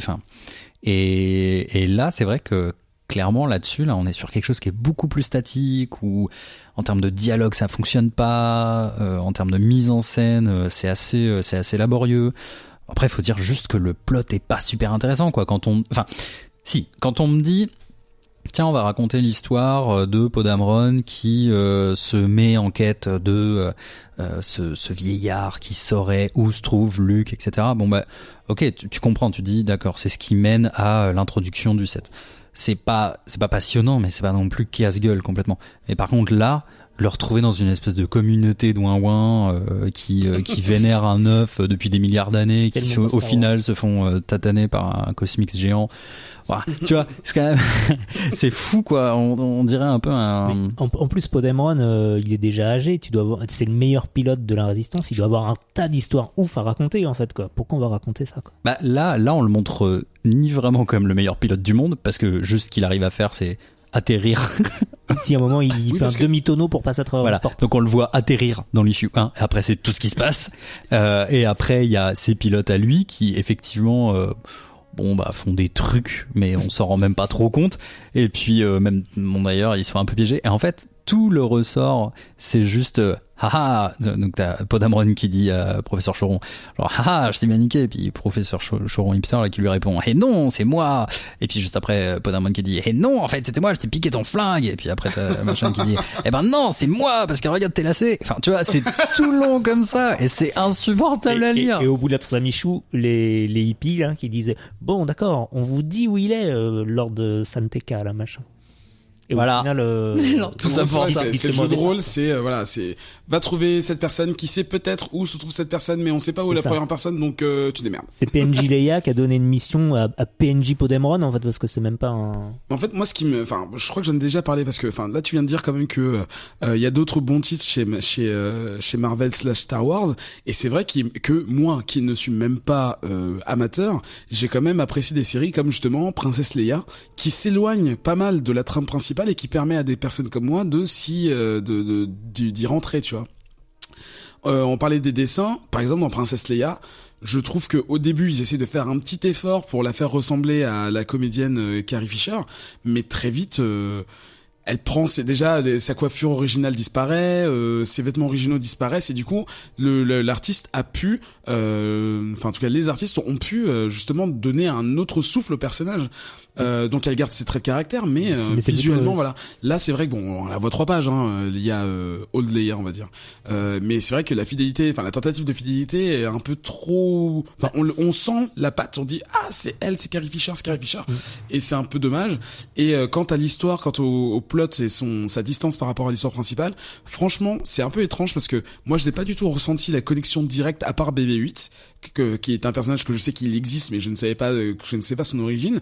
Mais c'est vrai que si vous m'aviez pas dit que l'escouade c'était directement tiré du film et etc., je ne l'aurais pas deviné. Parce que quand on lit le comics, c'est dans les 3 premières pages, on voit qu'il assemble une équipe tout de suite et on se dit bon bah ça va être ses meilleurs potes quoi, ou des gens avec qui il a participé à des campagnes ou quoi. Mais en fait là, limite ça me déçoit parce que je me dis que là clairement il y a que donc pas de placement de produit, mais voilà un cahier des charges extrêmement strict à suivre. On n'a pas du tout ce sentiment dans les autres. C'est ça qui est dommage. Moi ce que j'ai compris surtout en entendant. Après vous aviez chroniqué. Si je me souviens bien, sur Lando. Oui, Lando Clarice. Et je crois que personne n'avait trop aimé. Hein.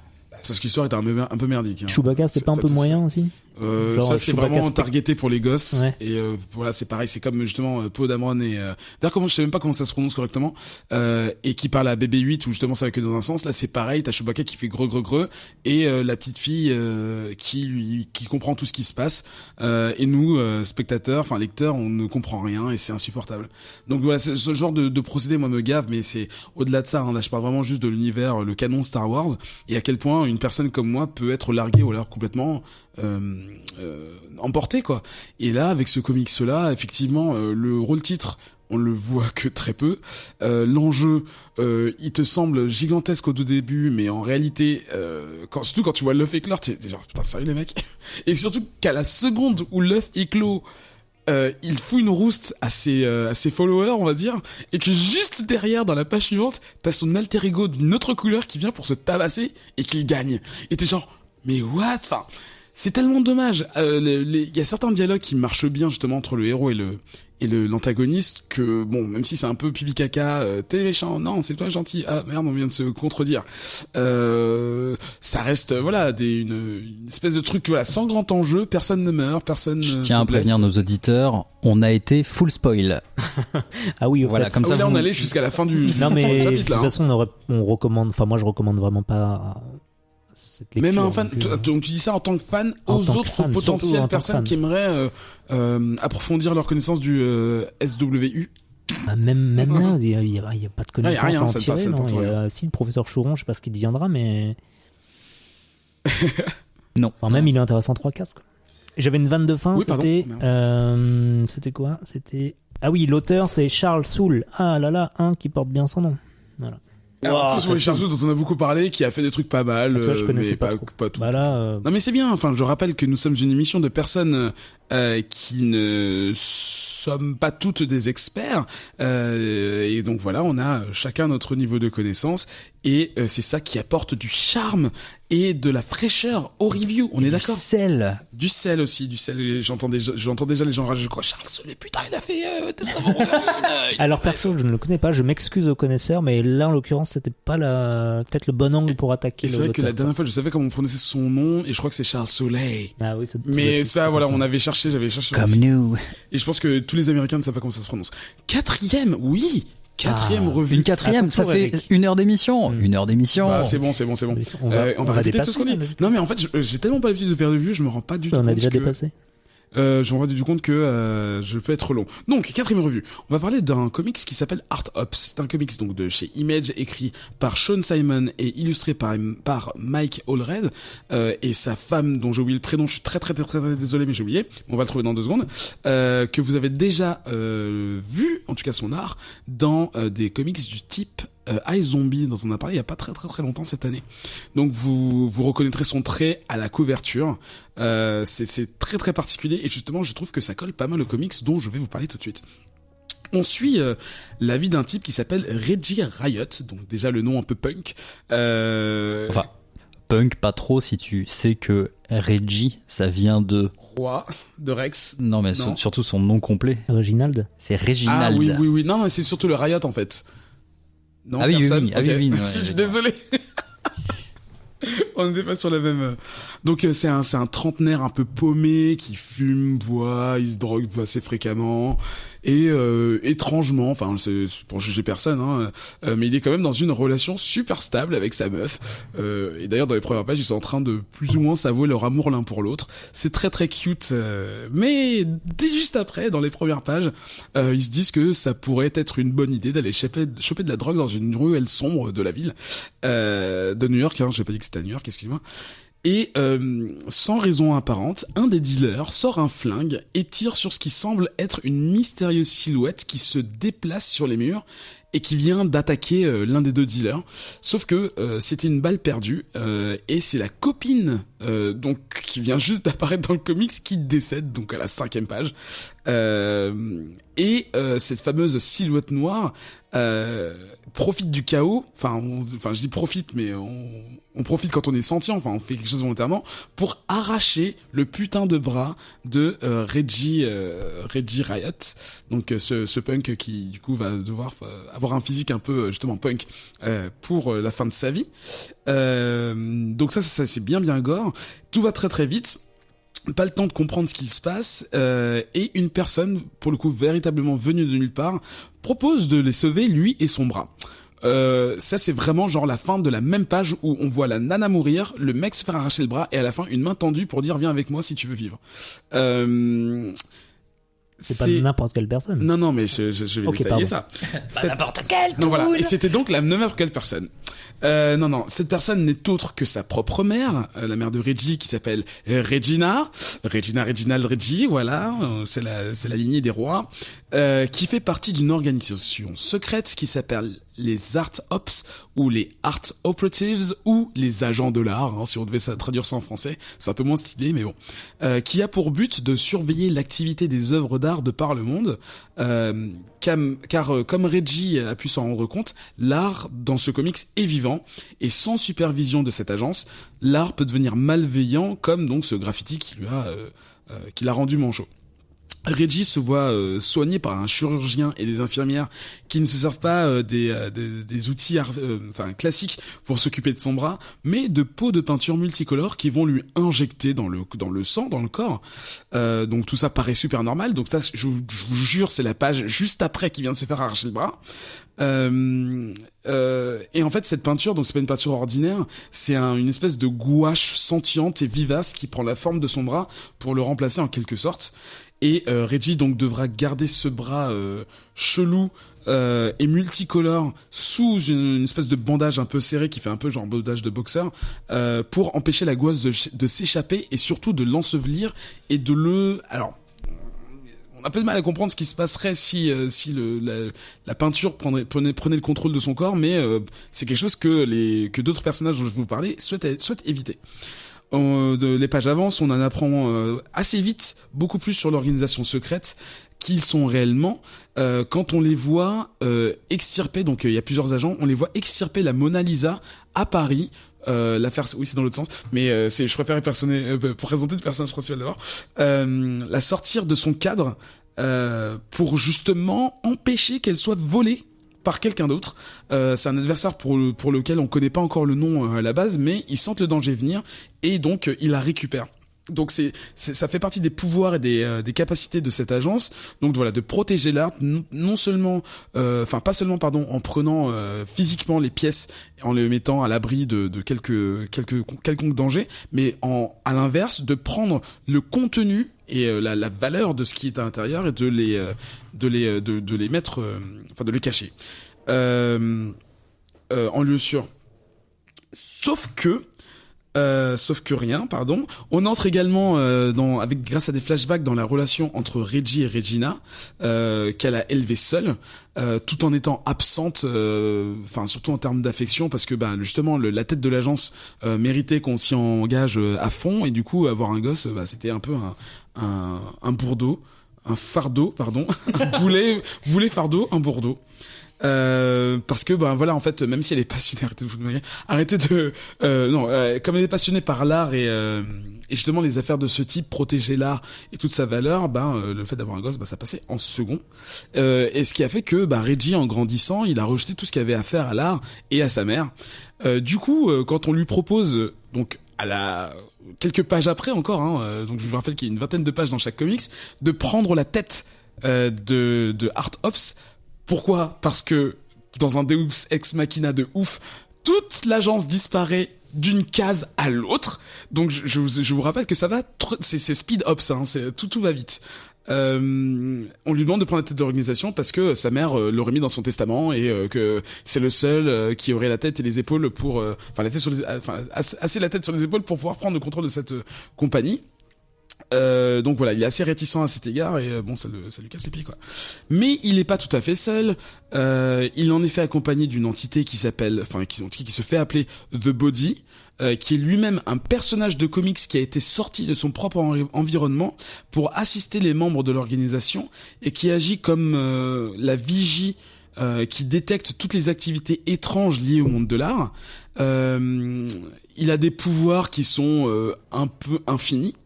Comme justement absorber des entités gigantesques comme la Statue de la Liberté, je dis ça sans trop spoiler, dans son corps. Mais spoil quand même. Oui, bon, il y a la Statue de la Liberté dedans, ça se passe à New York, voilà, spoil. Il y a aussi la Mona Lisa dont je parlais au tout début là, enfin au milieu parce que ça se passe au début, désolé.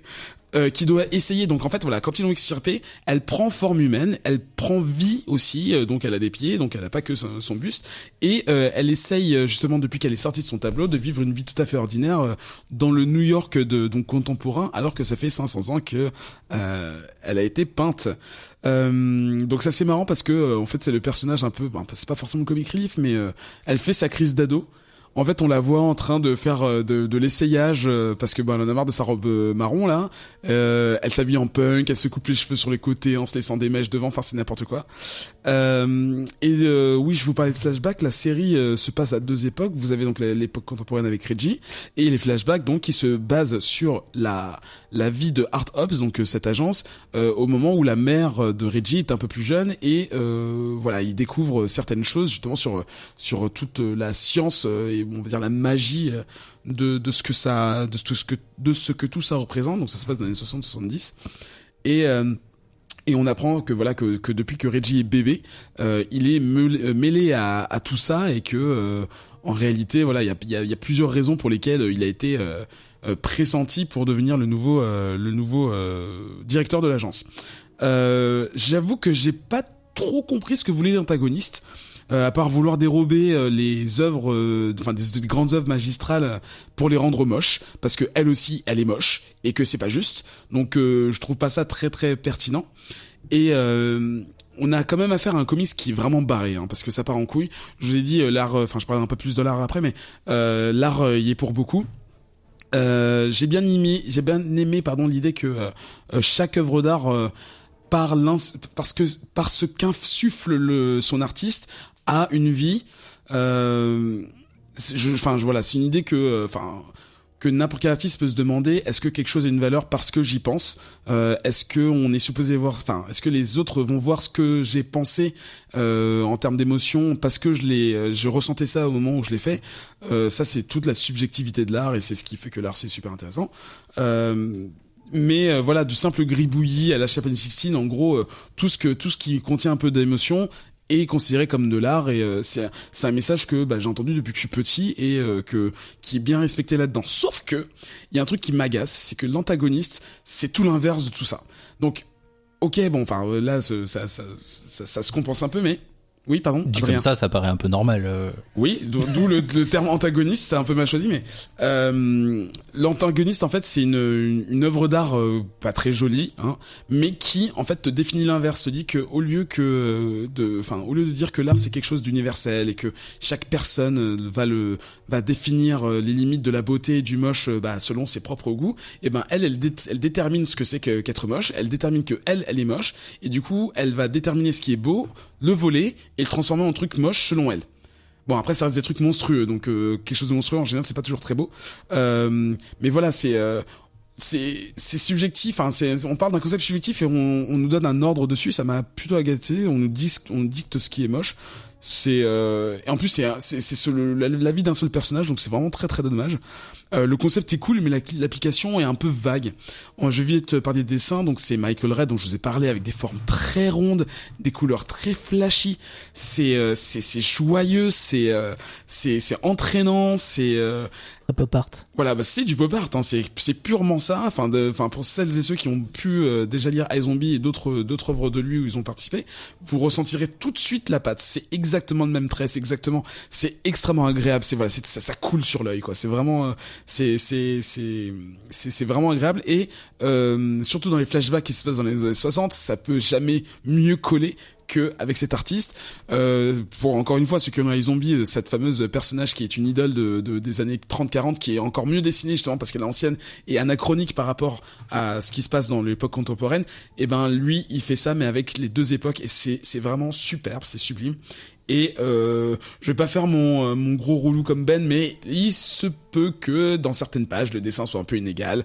Je veux parler de la Mona Lisa qui à mon avis est le truc le plus difficile à dessiner pour n'importe quel artiste, et de lui donner autant de visage, autant de coupe de cheveux, autant de tenue, ça a dû être, enfin je pense que quand l'auteur a dû dire les mecs, le Mona Lisa c'est être un personnage principal de la série, le mec a dû dire putain fais chier, je l'ai jamais su la dessiner ou quoi. Enfin bon, il y a quelques passages où vraiment elle est parfaite, enfin elle est vraiment fidèle à au tableau qu'on s'en fait, l'image collective dans l'inconscient qu'on a d'elle, mais c'est vrai que des fois ça passe pas du tout.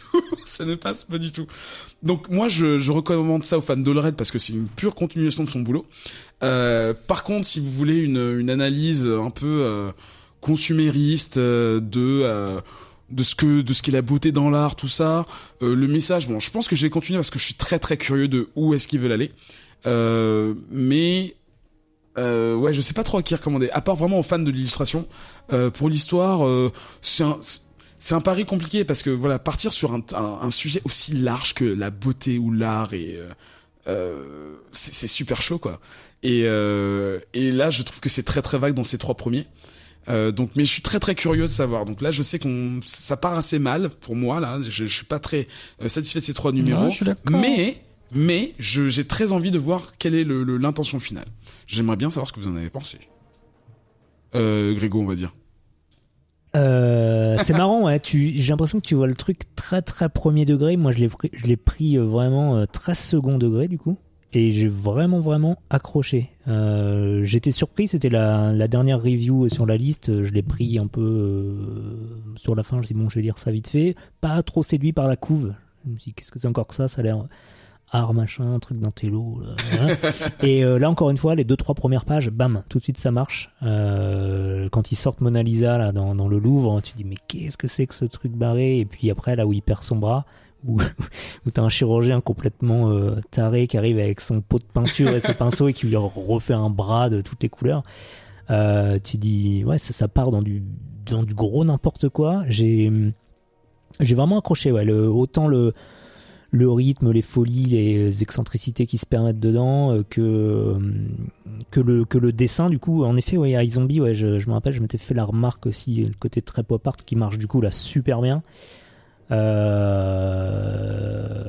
Voilà, que dire de plus sans trop spoiler. Ouais, les personnages, je trouve qu'ils sont top. T'as pas parlé non plus de la chanteuse qui était coincée depuis 30 ans pour contenir une invasion extraterrestre, qui était coincée dans un clip.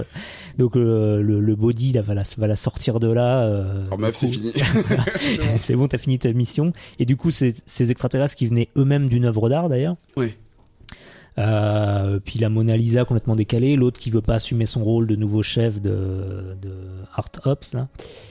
Je trouvais que ça marche vraiment bien, c'est fun, c'est léger, moi je le prends comme ça. Il me manque peut-être pas mal de points pour bien saisir peut-être toutes les allusions qui peuvent être faites à l'art ou aux œuvres en général, où j'ai une culture assez limitée, parce que je veux dire, j'ai reconnu la Joconde, oui, là c'était tout. Qui est sur la couve du premier issue. Oh, la Statue de la Liberté, tu connais un petit peu quand même.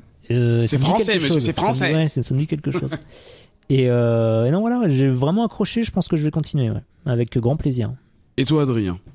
Pendant que tu cherches des jaquettes d'albums. Ouais, non, parce qu'en fait, j'étais en train de me demander, je cherchais la jaquette d'un album de Blink-182, où on voit cette infirmière, voilà, qui remet son gant. Et en fait, j'étais quasiment sûr d'avoir vu une référence à cet album dans la scène où Reggie est sauvé. Ça s'en rapproche, c'est peut-être moi qui ai projeté un peu mes fantasmes là-dessus. J'ai pas aimé. Et peut-être parce que quand au début on a parlé d'art, etc., peut-être parce que je sors de la lecture de Phonogramme dont on a parlé dans le numéro 58 ou 59, je je m'attendais à un discours peut-être un peu plus engagé sur l'art. Je m'attendais peut-être aussi à ce que, je crois que c'est évoqué rapidement, mais l'art, ça peut être aussi d'autres choses que des tableaux et des statues. Et tu vois, enfin, ils le disent à un moment parce qu'ils parlent, je crois, carrément de graffiti dans des chiottes. Oui. Enfin bon. Mais ça aurait presque pu aller encore plus loin. Et du coup, moi, je suis toujours un peu resté comme ça sur ma faim, surtout que je suis pas fan du dessin d'Allred, en fait. En fait, il se limite aux arts visuels essentiellement. Ouais. Il parle juste du clip là à un moment, mais. Oui, bon, alors après, c'est vrai que c'est un thème qu'on a déjà retrouvé ailleurs. Hein. Enfin, je parle de Phonogramme, mais on avait aussi parlé de Promethea. Il y a un truc qui est super intéressant, tu vois, avec Meta aussi dans d'ailleurs ce personnage qui est un personnage de comics lui-même et tout. Ouais. C'est cool, hein. Mais du coup, ça s'arrête un peu là et après, ça reste quand même de l'action et bon voilà. Après, moi, du coup, j'ai vraiment eu du mal à rentrer dans l'histoire. J'ai du mal avec les artworks, donc du coup, c'est un peu difficile pour moi. Du coup là je regardais la scène de truc, c'est vrai que c'est très ressemblant la scène donc entre les infirmières qui peignent et la fameuse couverture, donc je vous la mettrai, j'essaierai de pas oublier, je vais faire la comparaison entre les deux, c'est vrai que c'est assez proche mais non, je pense que c'est un peu c'est moi qui buguais en fait. Du coup ça c'est dispo, le deuxième issue vient, le deuxième TPB, le deuxième volume vient tout juste de sortir aux États-Unis, je crois que c'était fin novembre. Et du coup, bah voilà, vous avez eu nos 3 avis pour ces 4 comics. À vous de faire votre pop-up et voir ce qui peut vous intéresser et ce que vous pourriez commencer ou alors même offrir à quelqu'un que vous aimez bien. Bah c'est la fin de ces revues. Et ce qu'il a préparé, ou que vous aimez pas aussi, hein, si vous en avez aimé. Si vous avez envie d'offrir Podamron, par exemple, je le conseille pour quelqu'un que vous aimez pas trop. Ouais. Détester. Et qui aime pas Star Wars en plus. Donc on va continuer à meubler.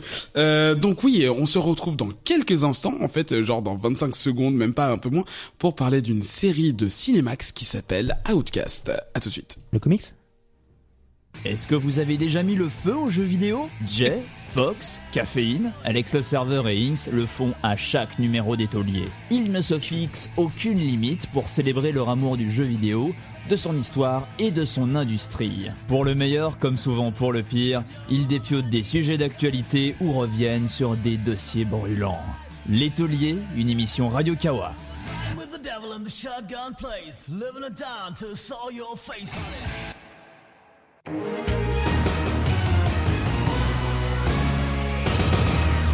Ah oui, il fallait absolument utiliser les dernières secondes de ce jingle. De retour dans ce 62e épisode de Comics Outcast où nous allons passer directement hors les bulles parce que c'est les vacances et qu'on est pépère entre nous, voilà, on a tous une bière à la main, enfin eux ils ont fini mais moi il me reste un peu, où nous allons parler d'une série qui est adaptée d'un comics dont on a déjà parlé. Il s'agit de Outcast, donc c'est un comics originalement à la base de Robert Kirkman, que vous connaissez forcément de The Walking Dead, hein, qui participe également à la réalisation et parfois la production de la série. Et Acevedo, de son nom de famille, j'ai oublié, oui c'est ça, Kirk Acevedo, c'est ça, hein?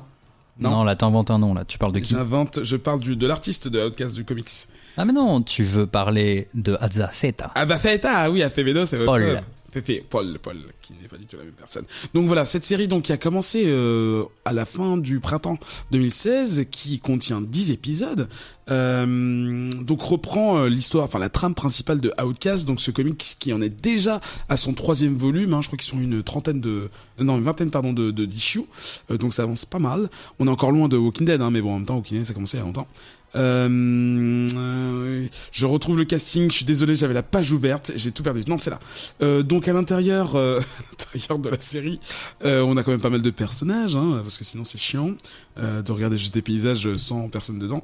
Non, il y a Patrick Fugit. Qu'est-ce que tu meubles bien? T'as vu ça? Cela dit, il y a peut-être un concept de série sans personnages à inventer. Comment ça s'appellerait? Ah oui, un tableau. Non, un clip sur Arte, mais ce serait un peu insultant pour toi. Non, c'est les vidéos YouTube où tu cherches une ambiance et t'as juste une caméra qui tourne très très lentement sur le même paysage pendant 10 heures. Ah, c'est pas mal. Et On chroniquera ça la je prochaine. pense que ça coûte super cher, hein, parce que le montage derrière, ah, putain.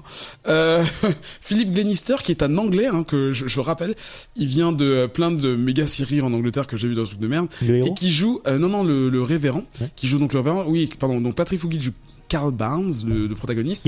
Qui est le sosie américain de Vincent Tirel de Golden Moustache. C'est un peu vrai.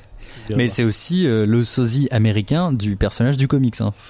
Oui, là pour le coup, ils ont pas lu le comics. pas pu faire un meilleur casting. Hein. Le casting, le casting est vraiment bien. C'est quoi cet accent depuis quand tu fais des accents? J'ai voulu offenser personne, alors j'ai fait l'accent C'est un mort. peu universel, plouc, mais universel. C'est mort de ouf. Donc Philippe Glenister qui joue un révérend, donc je précise qu'il est anglais parce que il joue un mec qui a un accent du sud américain et il le joue très très très bien. Et d'autres personnes notables parce que les autres bof, c'est Reg E. Caffey qui a joué plein de trucs dans House of Cards. C'est le mec qui sert sa popote. Il a joué un truc, hein, il a joué un rôle. Il a fait. J'ai pas dit qu'il avait fait plusieurs rôles. C'est ça que j'ai laissé entendre. T'as dit il a joué plein de trucs. Il a fait plein de ribs dans House of Cards. Ça, avec plein de sauce barbecue. Et également, il jouait le père de Johnny Storm dans le fameux Fantastic Four Oh de putain, 2015. j'avais oublié, Vous oui. aviez oublié. Ah bah oui. Belle cinématographie. Voilà. Donc, est-ce que quelqu'un peut rappeler en quelques mots l'histoire du comics et en un peu plus de mots l'histoire de la série Outcast, sachant que c'est la même chose. Oui, Grégo. moi, mais parce que tu m'as désigné Oui, je t'ai volontaire. désigné hors avant antenne, l'émission. voilà, un tirage au sort. Alors, Outcast. Donc, c'est l'histoire de Kyle Barnes, Correct. qui est un jeune père de famille, en fait, un mec qui semble, a priori, dans le premier épisode, complètement Sale. paumé, sale. Pas que dans le premier. Assez négligent en ce qui concerne les tâches ménagères, L'alimentation. l'alimentation en général et sa santé en particulier. En fait, on va apprendre que tout cela est dû au fait qu'il a quitté sa femme et sa fille et qu'il est surtout, je crois, interdit de s'approcher d'elle, puisqu'il est accusé de les avoir battues toutes les deux. Voilà, on va apprendre aussi que ce personnage a été maltraité durant son enfance par sa mère et c'est là que l'aspect un peu fantastique va apparaître, puisque sa mère, on va d'abord plutôt la penser pour quelqu'un avec des problèmes psychiatriques et en fait il va s'avérer qu'elle est possédée. L'histoire va aussi tourner autour du révérend dont j'ai complètement oublié le nom malgré les 7 Anderson. épisodes que j'ai vus. Anderson, De toute façon, il l'appelle les révérends, hein. Il l'appelle rêve. Rêve. On appelle le rêve. Donc le révérend, lui, il a comme passe-temps, et d'ailleurs il s'en vante régulièrement tous les dimanches à l'église, d'exorciser les gens possédés par les démons. Donc dans ce premier épisode, il est justement sur le cas d'un enfant qui a quand même de sérieux problèmes de comportement, hein, Et donc contorsion aussi.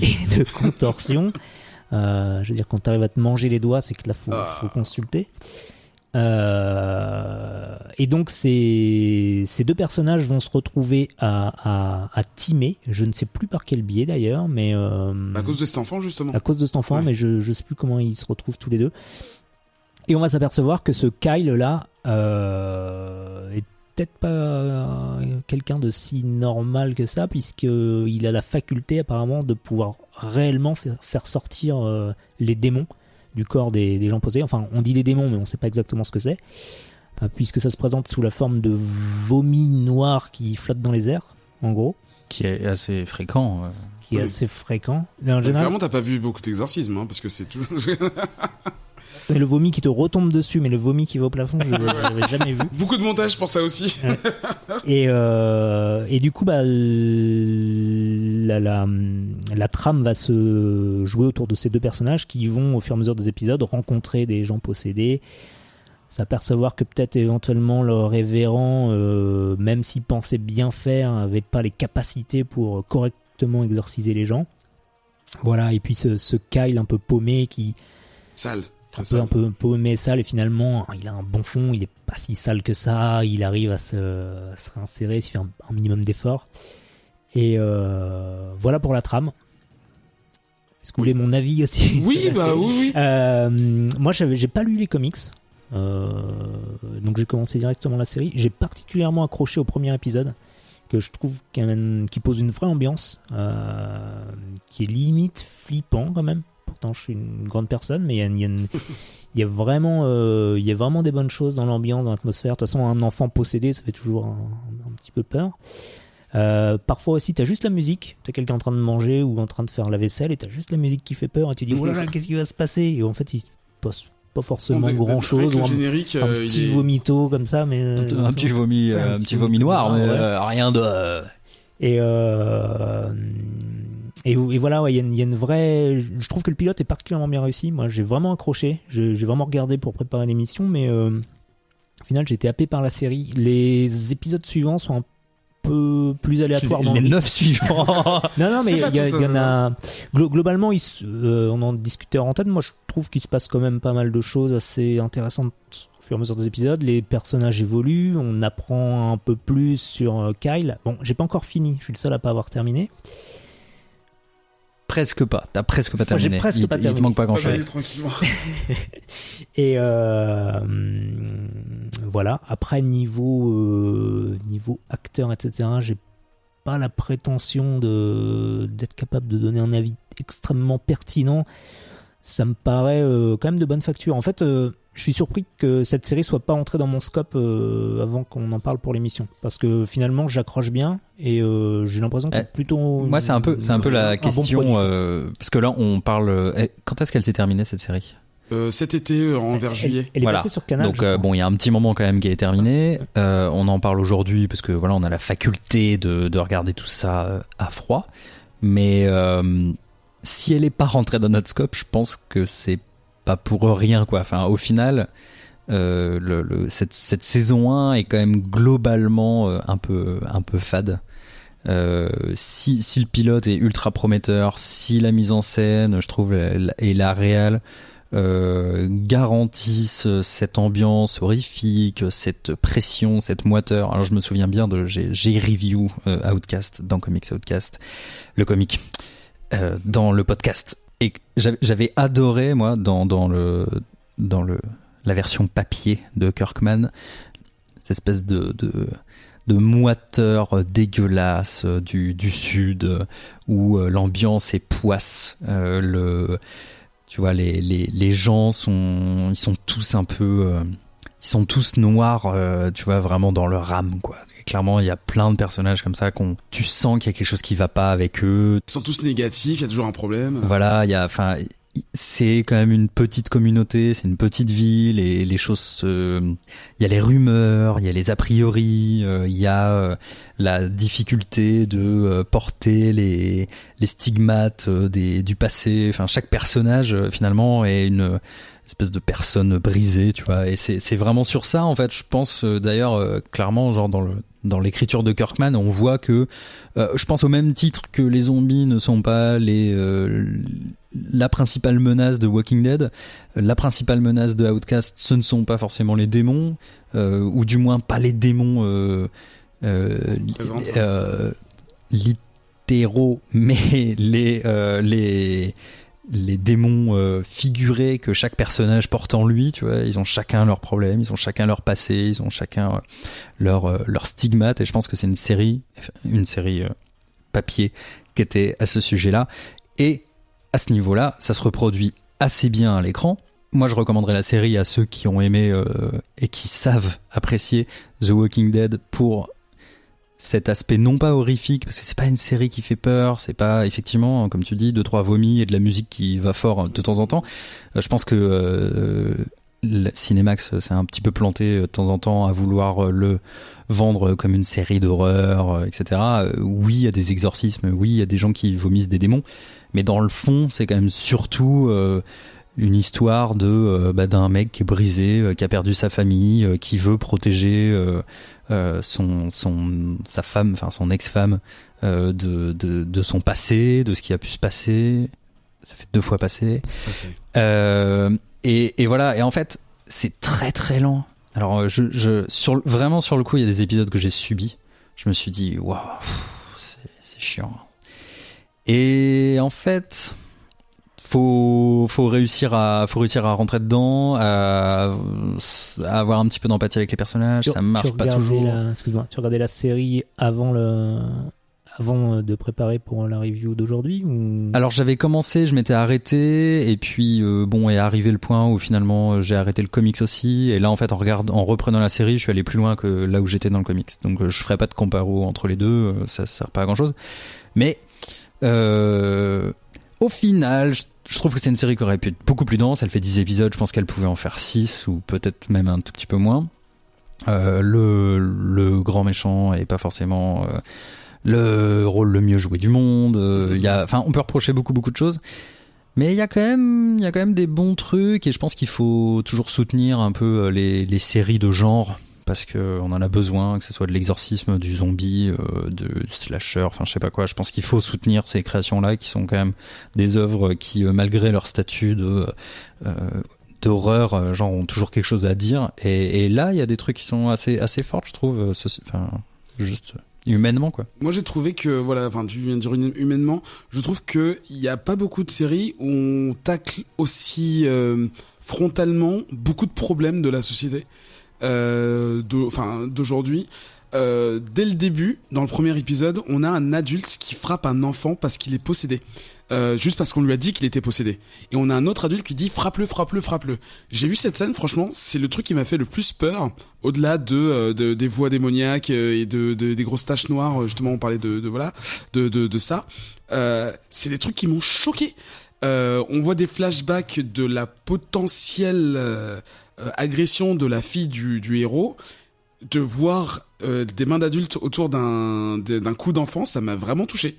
J'ai pas d'enfant, j'ai pas de neveu, j'ai rien de tout ça. J'ai pas de main, j'ai pas de cou. Non, j'ai pas de cou.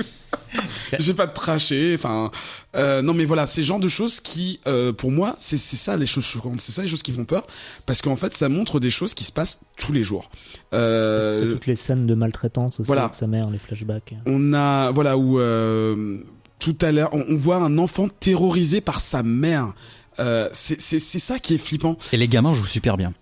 Oui, les gamins, les gamines. Le premier possédé. Parce qu'il y en a quelques-uns, et ils sont tous quand même assez brillants. Le premier gamin possédé, qui doit même pas avoir une dizaine d'années, effectivement, déjà la contorsion, je pense qu'il y a un peu de montage à l'envers, mais la façon dont il regarde avec malice les personnages, parce que justement il est possédé, il sait tout sur eux, et il joue sur ça, sur le fait qu'ils peuvent entrer dans leur inconscient et dans leur les actes manqués, ce qui leur manque, ce qu'ils voudraient, tout ça, et il fait ça vraiment avec beaucoup de malice, et il est très très convaincant. Et au-delà de ça, il y a un personnage dont on n'a pas parlé, qui est un personnage très important. Il est secondaire, mais il est quand même très important.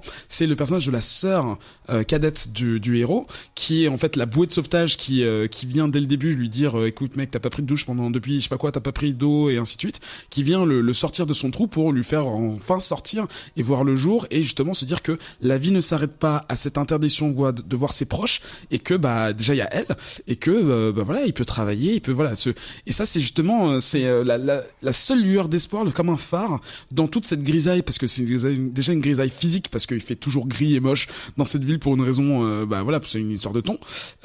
Et en plus, il y a aussi le fait qu'elle soit rousse. C'est un truc qui m'a beaucoup marqué. C'est ses cheveux qui sortent du reste. Et ça, je peux dire, parce que tu dis c'est un rôle secondaire, etc. En réalité, vraiment pas tant que ça. Je pense que c'est un rôle qui est presque aussi important que celui de Kyle. Ça, c'est une différence assez majeure avec le comics.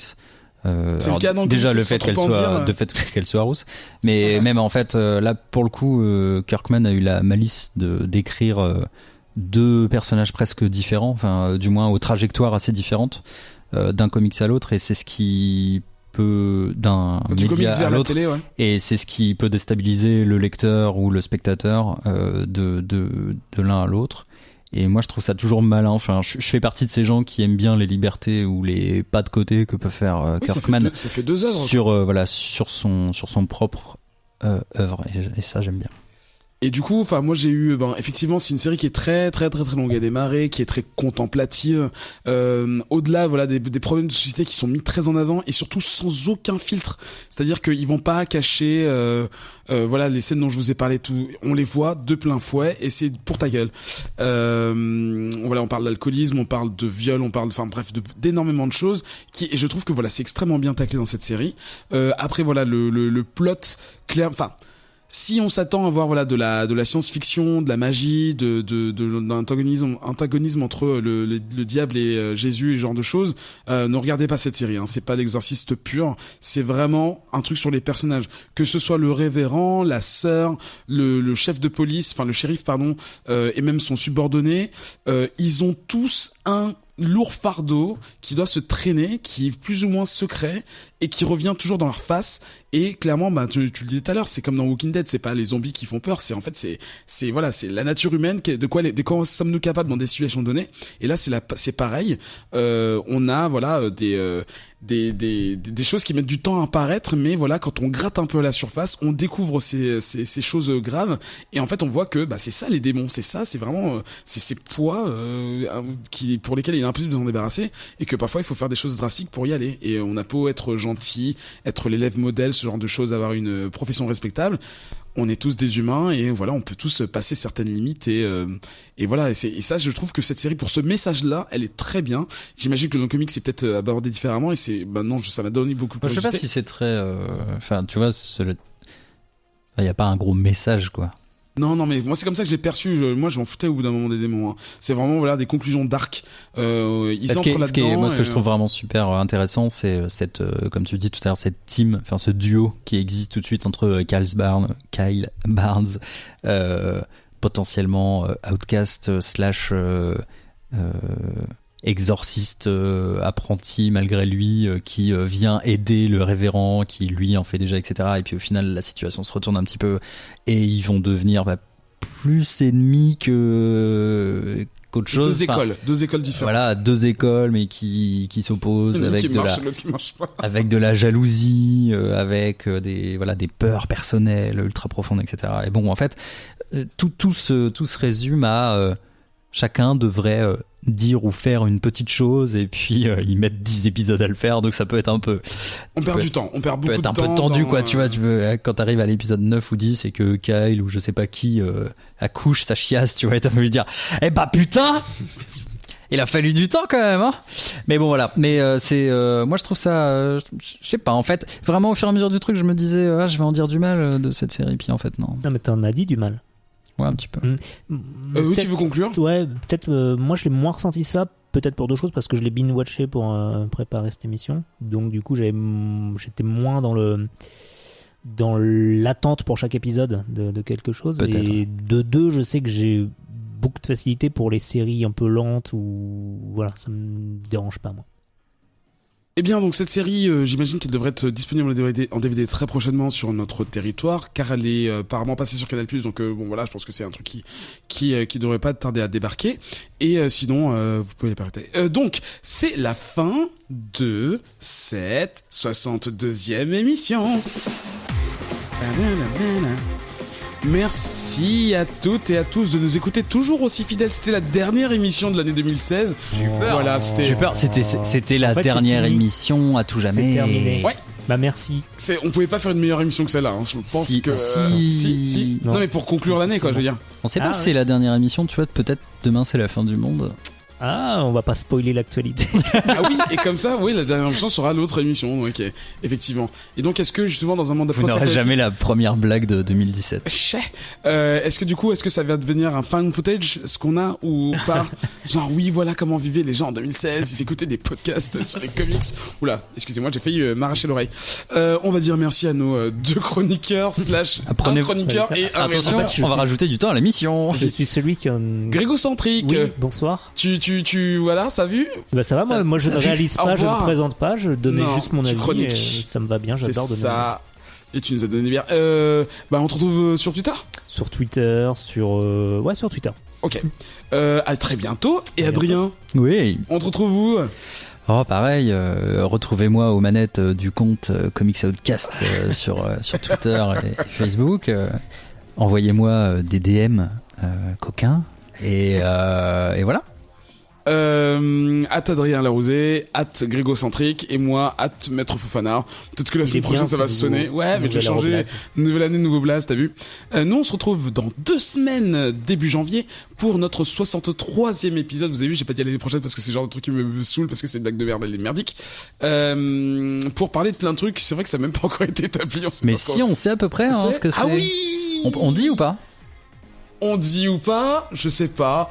On laisse la surprise? Allez, on laisse la surprise. C'est dans la boîte avec les blagues. Voilà. Ça vous attend pendant quelques jours. C'est les mecs qui font semblant qui. Bah si, on est. C'est totalement prévu. On est méga prêt. Le compteur est chaud et tout.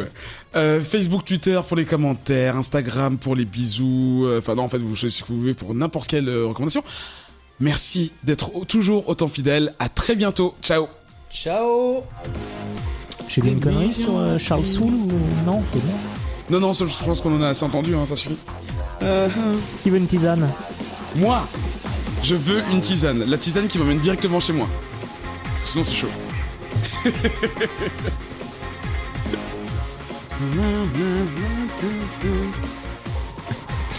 Le snap de fin. C'est ça.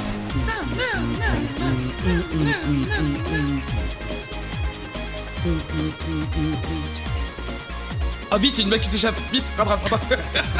C'est bon, je l'ai. Elle est pas mal.